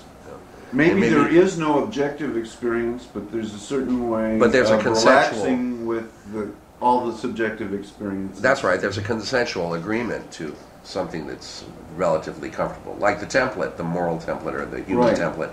Okay, we feel every human, every Eskimo, everybody, every culture can fit into this template, regardless of what they believe or what they think about themselves, or how their language is constructed, or what the quality of their life is like. Something along those lines. Well, isn't music related to that? Music is more objective, I think, than a lot of art is, but a surprising amount of it is cultural. I mean, the Western ears have a hard time hearing anything that isn't in 4/4 time, and you know, a lot of cultures experience music in 5/8. You know, for example, 5/4. You know, so I mean, music. Okay. So this idea of trying to create an objective, shared, new consensus reality, right? As a revolution, as a social revolution, creating a shared, you know, frame of reference that everyone is a part of, but doing it artificially, right? This is being imposed as a revolution, not as an evolution, right? So this idea of an imposition of that. Yeah. Okay. Go on. Joseph Campbell gave that talk with Mickey at the Palace of Fine Arts. I was there. Okay, he had that plate he showed. Yeah. You know, the thing about those mysteries was under pain of death, you couldn't tell what happened. Right. But they found this plate that had these kind of coded icons. And, right. And he went through it, and his version of it was that the initiate drunk this stuff, which was maybe psychedelic, and they went through these symbolic actions that had to do with death and life and death. Right. Letting, you know, the body is just the vehicle for something else. And then they reached the climax of it. They had a virtual reality device. He had this polished bowl that had circumference. The curve of the bowl was such that if they held it in front of you and put a skull back here, you would see your image with a skull's face superimposed on it. Right, excellent. Right at the climax of the ceremony. Excellent. Right. So, I mean, it's sort of the same story. Yes, it is. It definitely is. Yeah, right. So the question is, okay, now two things are happening. The technological civilization has now dominated the earth to the point where there's a big question of what's going to happen next. Okay. So, illusion. Yeah. Well, right, exactly. And, you know, threat of death to keep it secret. And, you know, these ancient mystery schools are supposed to be a good thing, apparently, that you are, you know, you have to be initiated into this dark occult thing, and somehow that is spun as to some good thing that other people have a total control over what you think or believe about these mysteries until you're the one at the top of it, controlling everybody else who's below you. But obviously it's more mind control, you know. It's amazing how people spin this stuff that, you know, that these mystery schools were a good thing, or, you know, that we're all the better for it, when it's all based on occult and deception and, you know, misperception, magic with a K, etc. Yeah, and then the psychedelic experience. So he's saying in ancient times, this bowl that they looked into when they were hallucinating was analogous to virtual reality, right? So the initiate is being put into this virtual reality space through the drug. And so, and then again, but at the behest of this is this idea that we have to have a revolution, which, you know, obviously we're not going to say things are working well in the world right now, but who's behind the revolution and what is the revolution that they are, what are they offering, right? Okay, continue on here. As opposed to a religious gathering that has a theology about the way the universe works, this is something that's reaching toward something. Well, yes. You know, everyone comes to it with the feeling that whatever it is that's going to happen, I don't know what it is. Right. That's right, and that's what makes it good.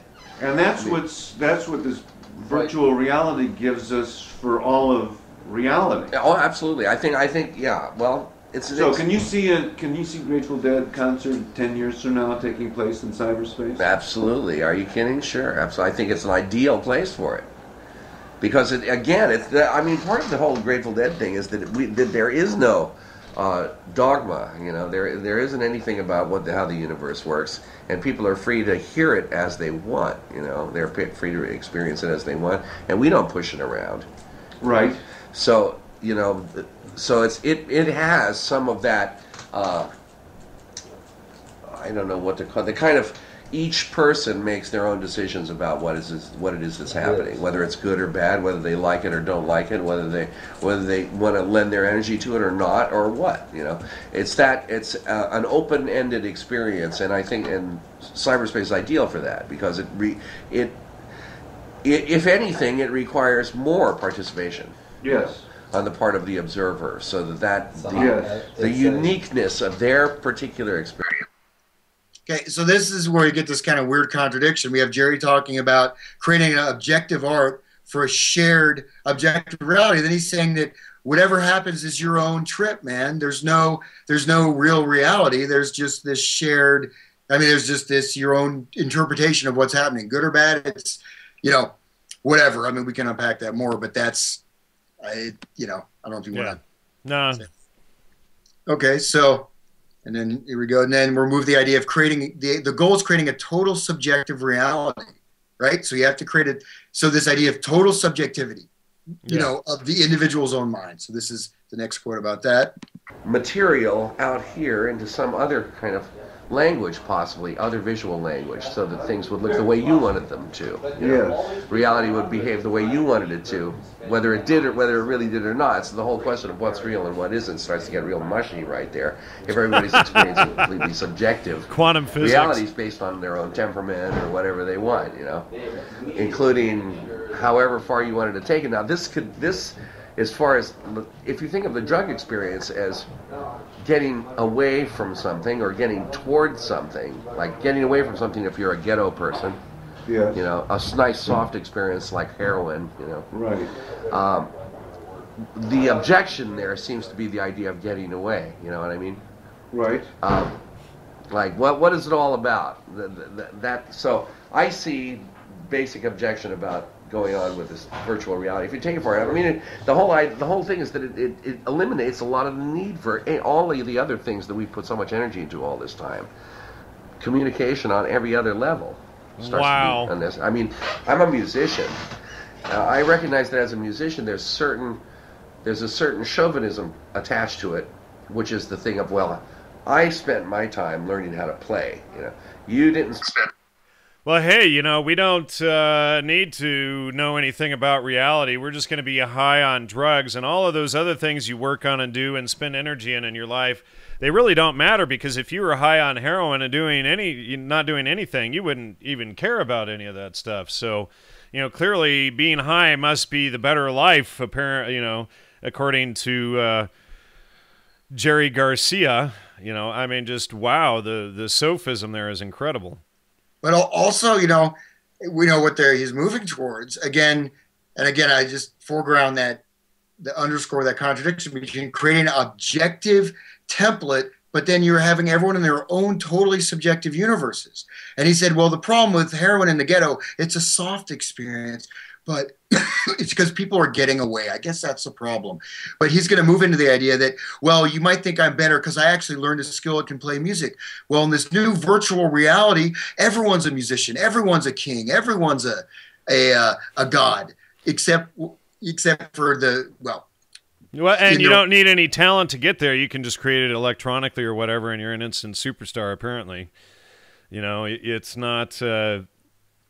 It's just everything is on a whim. It's whimsical. You don't need any true practice or talent or expertise in anything. You just, create it.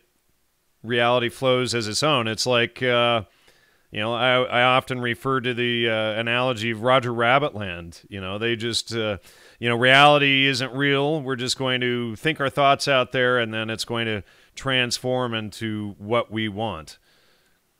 Exactly. Yep. And that's exactly what the goal is. For this new revolution. Right. So I'll continue on with Jerry.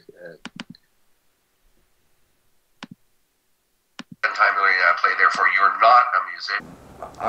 My feeling is that it'd be a good idea to not talk about it in that context anymore, because it's like calling attention to it. Hey, look, this is the next thing to bust.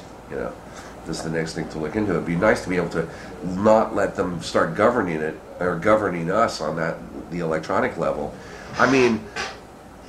one of the things that's attractive about cyberspace is that it doesn't seem, I mean, that it can be construed as no threat. If you see it through the video game keyhole, you know, Yes. I mean, the amusement keyhole, the entertainment keyhole, it's no threat. If you see it through the LSD keyhole or the consciousness expanding keyhole, bong, you know, it's like electronic drugs. It is a threat. That's right. Well, that's the keyhole that the popular presses watch. Yeah. They have not been able to avoid it so far, including the Wall Street Journal. I know. And it's a little too obvious, I'm afraid. Well, my mission is to try to get a more global view. Yeah. And this is part of it. Mm-hmm. Sex at a distance. Okay, so Jerry's saying, like, okay, so you get now this idea of, going into a virtual world that's totally subjective. We can't let the man find out about it because he'll try to bust us. So we got to keep this on the down low so we can start to bring about this revolution, right, of our own subjective, whatever. You know what I mean? So yeah, go on. Okay. Everybody can make their own music. Everybody can produce incredibly beautiful music, and there could be. I mean, how many Beethovens are there that just for lack of training and the world doesn't get exposed to? You know what I mean? Right. That's looking at it from my point of view. In other words, the idea of professional musician, we could lose that somewhere along the line. If this stuff pans out far enough. The CIA would lose their major source of people income. would produce their own music, and people would have music that would fit their subjective reality. They would have their own background music, which they carry through with them through life, adding to it or subtracting from it, and so on. Yes. There are also performances in which the people who have the best muscle skills and musical history may be on the stage. Absolutely. But it's not like a Dead show is not like a usual sit-down performance. No, it's more. So now you don't need talent. You can just live your whole life create your own music out of your own brain. Yeah. In your hybrid virtual reality drug-induced subjectivity. It's awesome. That's what I want. Okay, keep going. No talent required. Just you just make it up, and then and how many But the irony there is how many people would have been Beethovens if they had the proper training, But then it's not about proper training. It's about subjectivity, and it's not even about anyone even having any connection of anyone else with what you're doing. It's about your own trip, and that's all that matters. Yeah. There's no longer this idea of any kind of objective standards of anything or even being able to communicate. It's just, and this is, again, talking about taking place only in the subjective consciousness. So no one's ever even going to hear your music. And he's saying music is just about muscle memory, and everyone is a Beethoven. Really? Maybe. Okay, I'll continue on here. After 50 of them, it seems like a human being. Right, I see, right. So what they want to do is they want to build these into their artificial reality system so that your artificial reality system learns how you perceive the world. Right, that's part of that thing of transcending language. Part of it going past that, because they're going to learn. Then they'll be, every person will have their own language. Yes. You know what I mean? There's no reason why something like that couldn't become perfectly conversational. Then you don't even need to learn proper communication with other people because it's all just virtual reality. Everybody has their own. You don't need to define words or anything. Everyone you'll transcend language, and everyone will have their own language. That's heaven on earth. There's no need for communicating or studying or learning anything.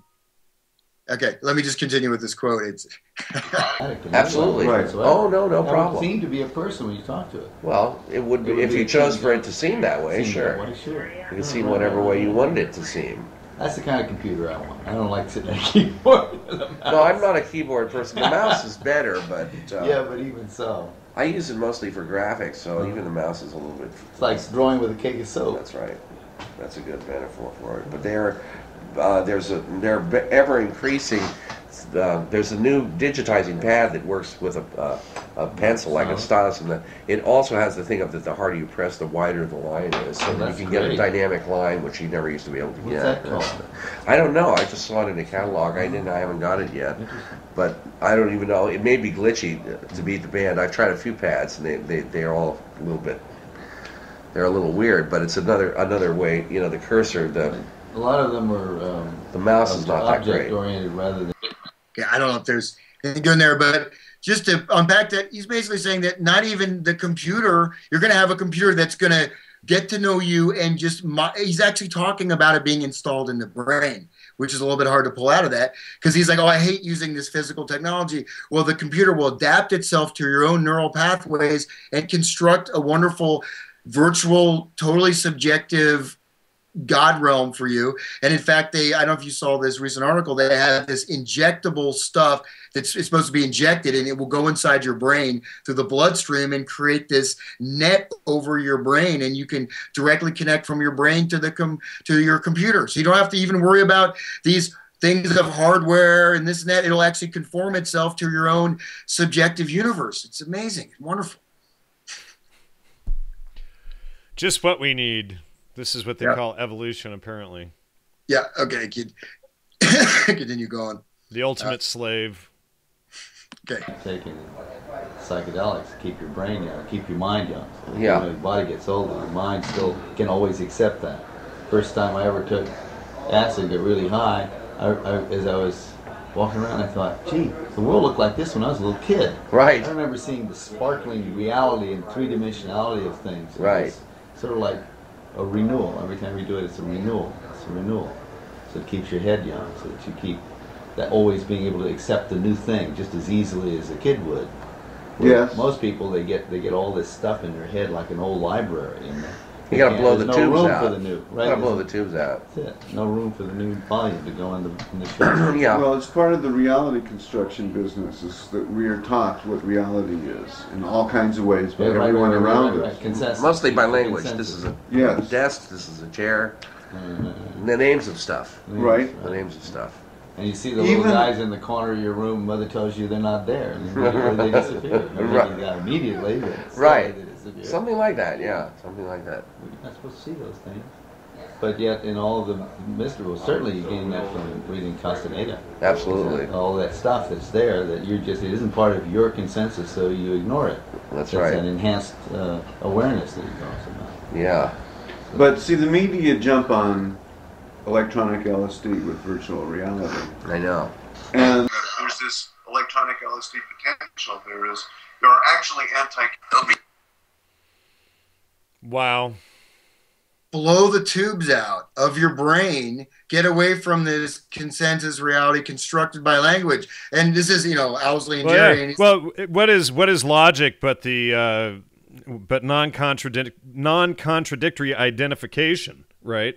So then what they're doing is attacking thought, rationality, logic in and of itself, and then promoting, he even slips in Carlos Castaneda in there, and separate reality and all of this stuff, which I've done 8 or 10 shows exposing Carlos Castaneda with Professor Jay Fikes and all of the fraudulent stuff that he committed with Peter T. Fierce and Barbara Meyerhoff, etc. But, now we're seeing the culmination of all of this coming together, but the issue is that Jerry died in the late 90s, like 98, So they already saw all of this planned out, and in effect, 20 plus years ago. Who knows how far back? No, this is 30. What is it? 20. Let's see, 2007, 16. So 1991, 2001. Yeah, Jerry died in what? Jerry died in 98 or something, I think. Yeah, so this is like 92. Wow. So this is how far ahead they are. But notice you know, Owsley's like, oh, LSD, it's just renewal. It's beautiful. It's so good for your brain. And it's just like you're a kid and you can accept new things that people are so just locked into this concept. And you see the little green men in your room and your mom says they're not there. Well, but they're really there because that's all that's real is your subjective reality. Right. Yeah. But then why in the beginning, well, I'll wait to tie that back in. When he's talking about this idea of this objective thing, we'll find out what he means by this kind of objective thing that is there. But where is it? Okay, so here we go. It'll be the free channel, the consensus channel on video, you know, or your cable TV or whatever. So that may be where we find out what humans. So this is very powerful. The consensus channel. You're in your subjective universe, but you're plugged in to this thing that's going to download what the consensus reality is and control you to integrate into that consensus reality. It's a consensus channel for the global brain is what he's talking about. So everyone is tripping out in their subjective worlds without language, but then there's this master control that's punching in what actually you're allowed to do within your little fun box. I'll just start this over because I think this is one of the more important ones. Here we go. It'll be the free channel, the consensus channel on video, you know, or your cable TV or whatever. So that may be where we find out what humans are for. It may take that to do it. Yeah, that's exactly right. I mean, I can visualize something like that where it's the input channel as well as the output channel where you take from it, you give to it, and take from it at the same time. It'd be like a free two-way kind of deal, and everybody would be. And it would be constantly making decisions, microsecond to microsecond. Yes. And you know, switching around and doing stuff of its own. So you would enter yet another random element in there, and then see what comes through the spaces. And you know, my feeling is that there is a coherence there, but it's not recognizable through normal frameworks. You need a hyper-normal framework. Yes. You know, so that is. You need to jump to hyper-normalcy. Well, there are always a few people who are hyper-normal. Absolutely, that's exactly right. I think everybody experiences them here and there. You know, that's all. It's just we don't have good language for speaking about them, really. And, that's right. Well, but that's what a lot of the semiotic soup that the deadhead culture. The semiotic soup of the deadhead culture, modeling this new input-output channel that's making decisions for you microsecond to microsecond. Yeah, and we can see this playing out with all of these millennials with their safe rooms and all of this stuff. You know, they have to run, and you know, universities are no longer for thinking and learning, etc. It's for protecting what you already think you believe, and having your little bubble microcosm, and you know, and having, you know, diapers and stuff in your little safe room to keep you from thinking. So because, you know, oh, those thoughts are bad, they're against my consensus, so we have to keep them out. We need our little safe bubble. You know, it's like the boy in the bubble, these university quote unquote students these days, you know.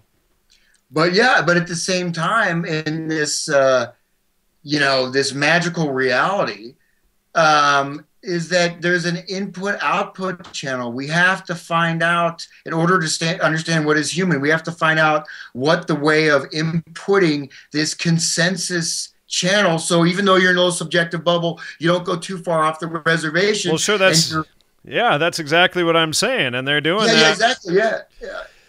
I mean, it's crazy, and you look how I have to say these guys are quite prescient. I mean, you know, you look at how, you know what I mean?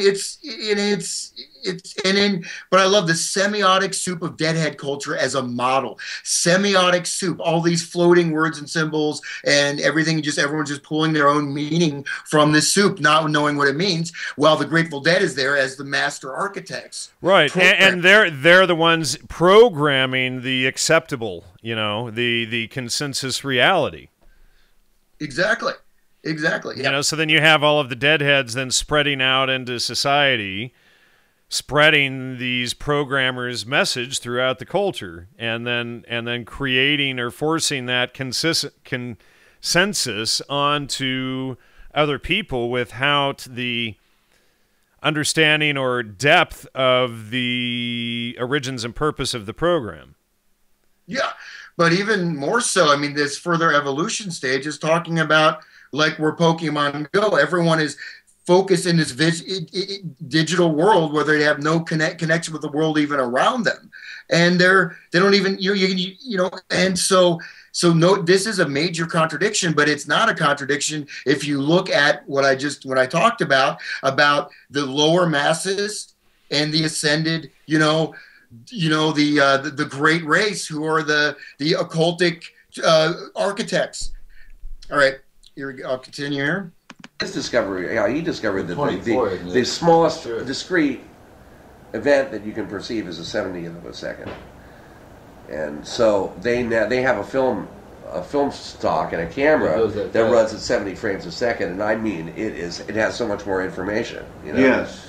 It doesn't double show each frame then. No, it's 70 frames a second. Is different. Absolutely. Right. And it is, that should be good. So if 80 million polygons a yeah. second is reality, that's right. What happens to you when you live in a world at 160 million? Well, maybe it's more than enough, or maybe you perceive. Right. Maybe you perceive more, or maybe you don't. So maybe it's a little less fuzzy. Yeah, it's a little less fuzzy. It's like the faster that you can sample sound when you're digitizing it, the higher the frequency, the less phase ambiguity at the higher frequencies. Right. That's the way it is with sound stuff. Yeah, is that it goes up there. The information is there. You may not perceive it, but it does affect the lower orders. Yeah. But the thing is that there are places where it just peaks out, and it goes beyond it's like the color spectrum. It just simply goes beyond where you can perceive it anymore, but it's still going on. Yes. And if you decide that the invisible continuation of the color spectrum is important to your sense of what reality is about, then you would want to extend it. Yeah, you want to extend it as far as you could just as an aesthetic. But don't you think that it gets beyond aesthetics and gets then you start to get truly metaphysical, absolutely, because then you're out there, then you're that amounts to fiddling with the fabric of reality. Yes. That's the question. Well, it's like you can't see a pistol bullet, and you can't see an M14 bullet. One's traveling at 800 feet per second, the other's traveling for 4,000. That's right. When you get to the point where you can't see it that much faster than something you can't see is not physiologically interesting to you. So, not necessarily. Right. Not necessarily. Only insofar as the one of them hits you faster than the other. That's all. Yeah, you can see it when it comes to seeing them. That's why the perception part of it. You can't see it. That's right. And how much faster is faster? It doesn't matter. Right. No, it's no longer physiologically interesting to you or psychologically. But then there's also the thing of there's also the harmonic stuff that may or may not be. I mean, see, in sound, the high order stuff that's not audible still affects everything else. Time, Just a touch on that. In the beginning of the Rosicrucian book, we have a list of all the spectra and the color, right? So this is inserting elements into the subjective perspective that starts to manipulate the very fabric of reality, right? Through moving from LSD to virtual reality to actually manipulating, reality itself, which exactly aligns with the Rosicrucian order and their dogma. I'll just get a couple more here. All right.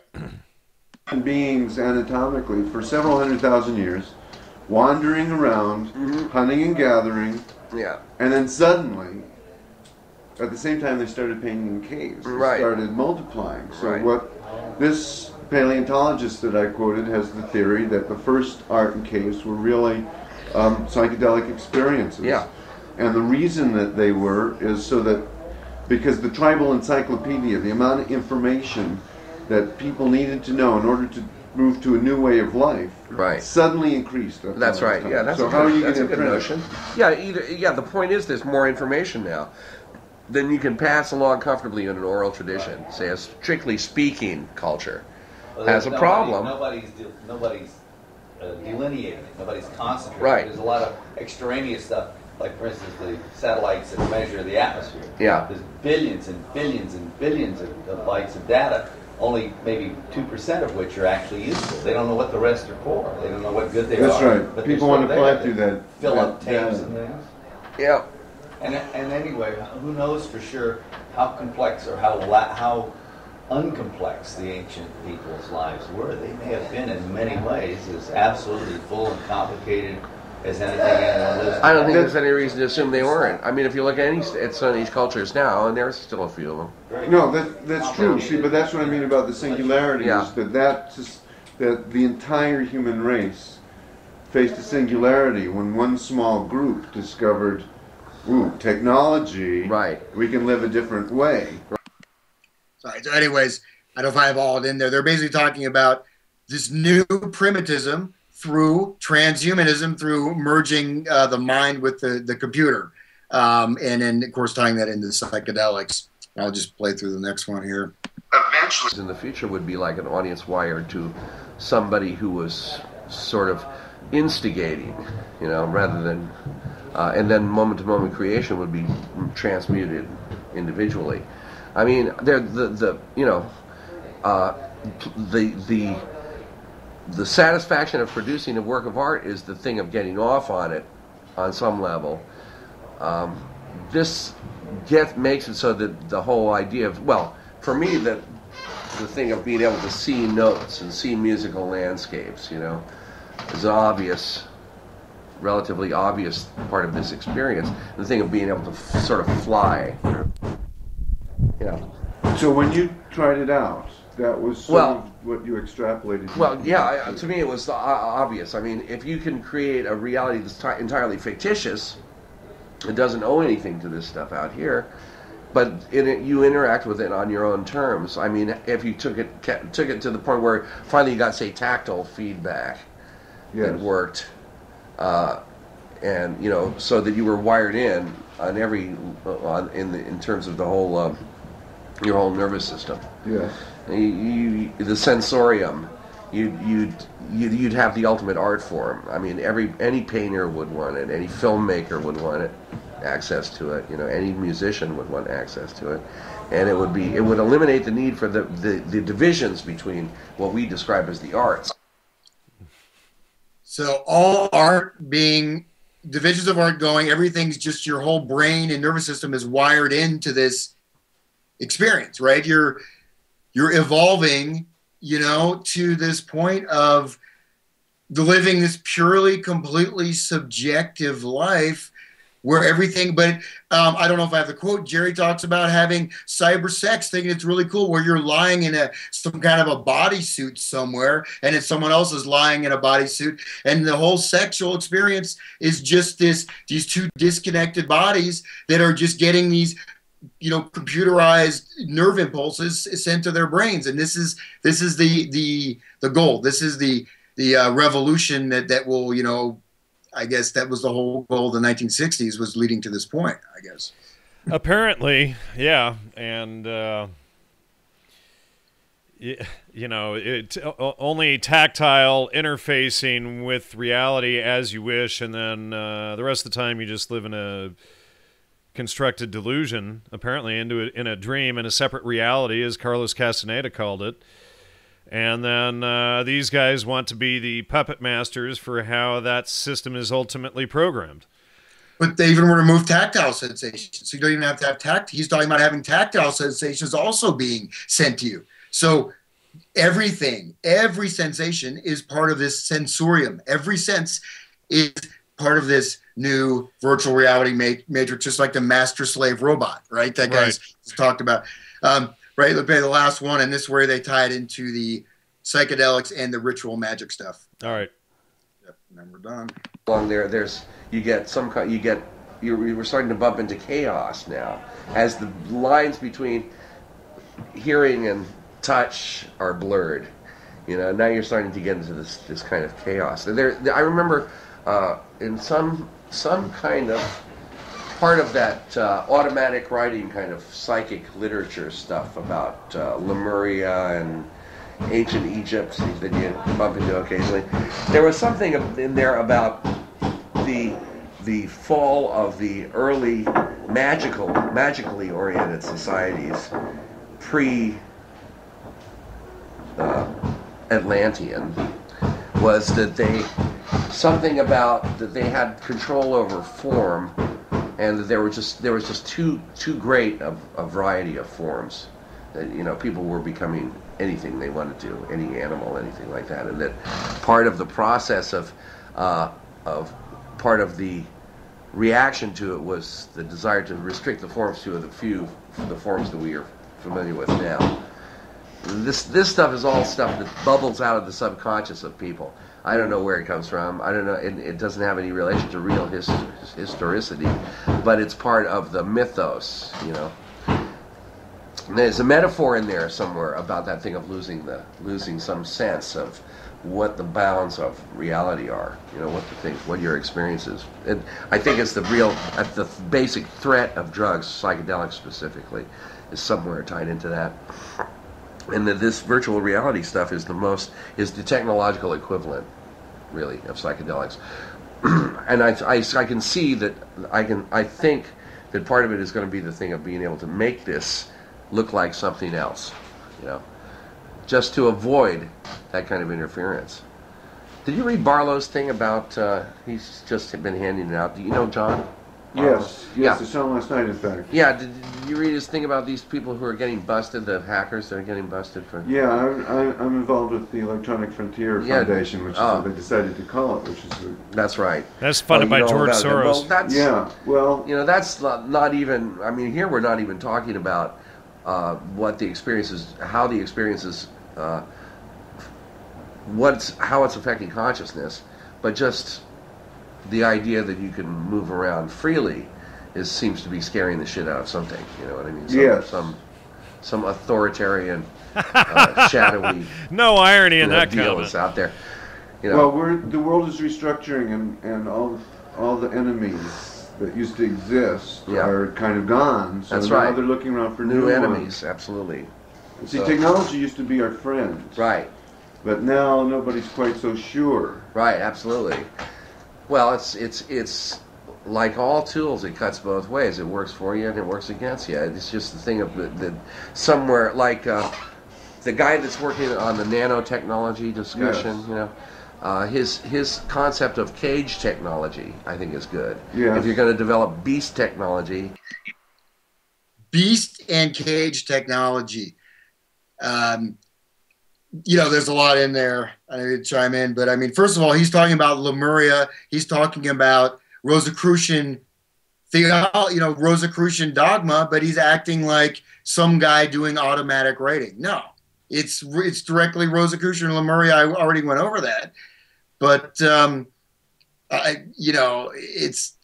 it's framing just like in the 1960s. Oh, it's going into this totally subjective, controlled virtual system is actually what the man doesn't want you to do, and you're being a rebel by doing it. Yeah, total backward spin. It's like it's like Leary's whole setup is supposedly getting fired from Harvard so that everybody would rush and follow him. It's like, oh, they're suppressing this. They're trying to keep you from it. That's Jerry's whole spin to get people to run toward it. Yeah. And so, anyways, definitely they're fully on board with transhumanism, fully on board with all this stuff. Yeah. And so, that's, I present all that stuff in the beginning. So hopefully if people, think about what I said in the beginning, you can also add these quotes into this context of where they're coming from. And, with the ritual process and the deadheads developing as being the test case, the test laboratory for our new global brain. But that's, the people who are programming Pokemon Go or whatever are distinct from the idiots walking in the front of cars on the road. You know what I mean? There's the master slave or beast in box nanotechnology. I mean, but again, saying he's way, totally, well versed in this stuff. Yeah, completely. Yeah, so are we? Is there going to be a part 5 to this series, Hans? I think we can. I think we can call it for now. I mean, unless there's a huge clamor, but just to conclude with the fact that we can add more and more and more into this and keep connecting more and more dots. Well, you know, and I hope that people take this and use it as a springboard to launch into doing just that. I think we've exposed the entire music industry. We've exposed the Grateful Dead. We've exposed EDM. We've exposed FM radio. You know, Steve and I are exposing Burning Man. You know, I mean, that's the foundation for people to really begin to understand all of this and how it works. So, I mean, it's kind of up to them at this point to dig in and learn if they're going to, you know, follow the paper trail, follow the facts and citations out and educate themselves, or if they're just going to be beast in cage. Yep. Or, you know, this chaos, right? Oh, yeah. It's frightening if you're pushing the boundaries of reality. Well, no, it's frightening if you're actually researching what's going on to the man. It's not it's not frightening to the man if you're sitting in your mom's basement taking LSD and seeing dancing gnomes all around you. I don't think that they're really concerned about that. That's exactly what they want, you know, and you think you're being a rebel. Look what I'm doing. I'm all high on drugs in my little virtual reality and doing this. I mean, that's exactly what they want. They want to nudge people toward this wired control matrix. And also make people afraid. There's a whole generation that are afraid of the physical world. They're living their lives on the computer. You know, they're living their lives, you know, through pornography instead of sexual, you know, stuff. They're living there, you know, through social media instead of actually interacting with people. And these are all valuable tools, right? But you see people that get more and more disconnected from the physical. And then what if you add in this idea, you can get all the sensations you need with this little, you know, neural net thing that's injected in your bloodstream and goes in your brain. That's exactly 100% what they're talking about. Absolutely. But so you don't get too far out and explore too much, then you have the in and out channel. So what's the in channel? Oh, that's where they program the consensus reality. No studying Hans and Jan's work, because that's that's outside of consensus reality. We don't want you studying that. You know, that's we need fake news. Yeah, that's fake news because we say so. Because we haven't deemed this information okay. Big Brother hasn't approved it, given this the stamp of approval, and now we see the Pope out there, you know, repeating the same mantra, you know, and it's the same, the mantra is the same as when the CIA and Rand Institute, et cetera, came out with the conspiracy theory mantra, and I'll throw the, you know, some CIA files up on screen here for that.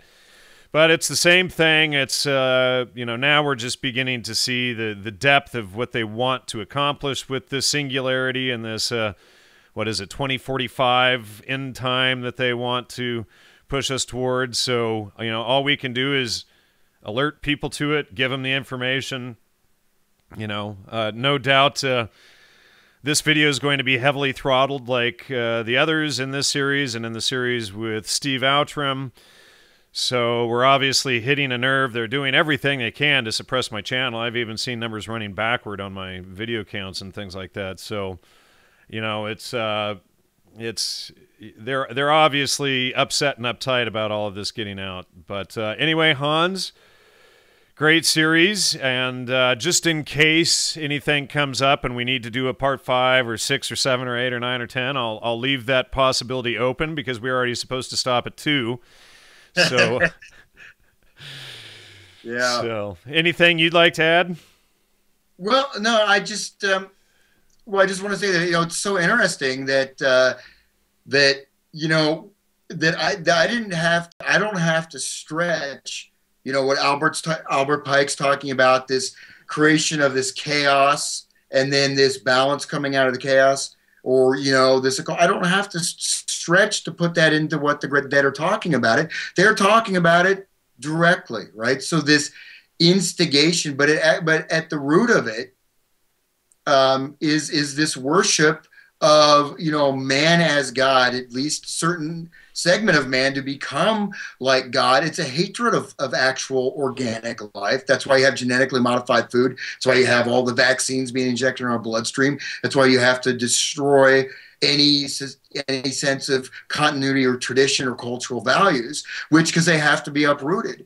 But it's really, you know, if you want to look at it on psychological terms, you know, if you see it as, if you want to look at it as quote unquote spiritual terms, but this idea of this life negating impulse, this idea of superseding what actually exists with this completely controlled, system is, to me, the essence of evil, truly.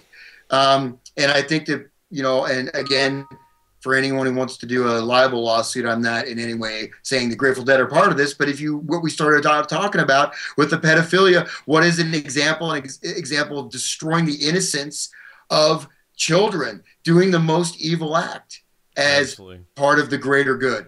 So anyways, Yana was fun, and I never knew there'd be so much here about the dead, but it's I'll be glad I can put my dead collection on the bonfire. Now I'm just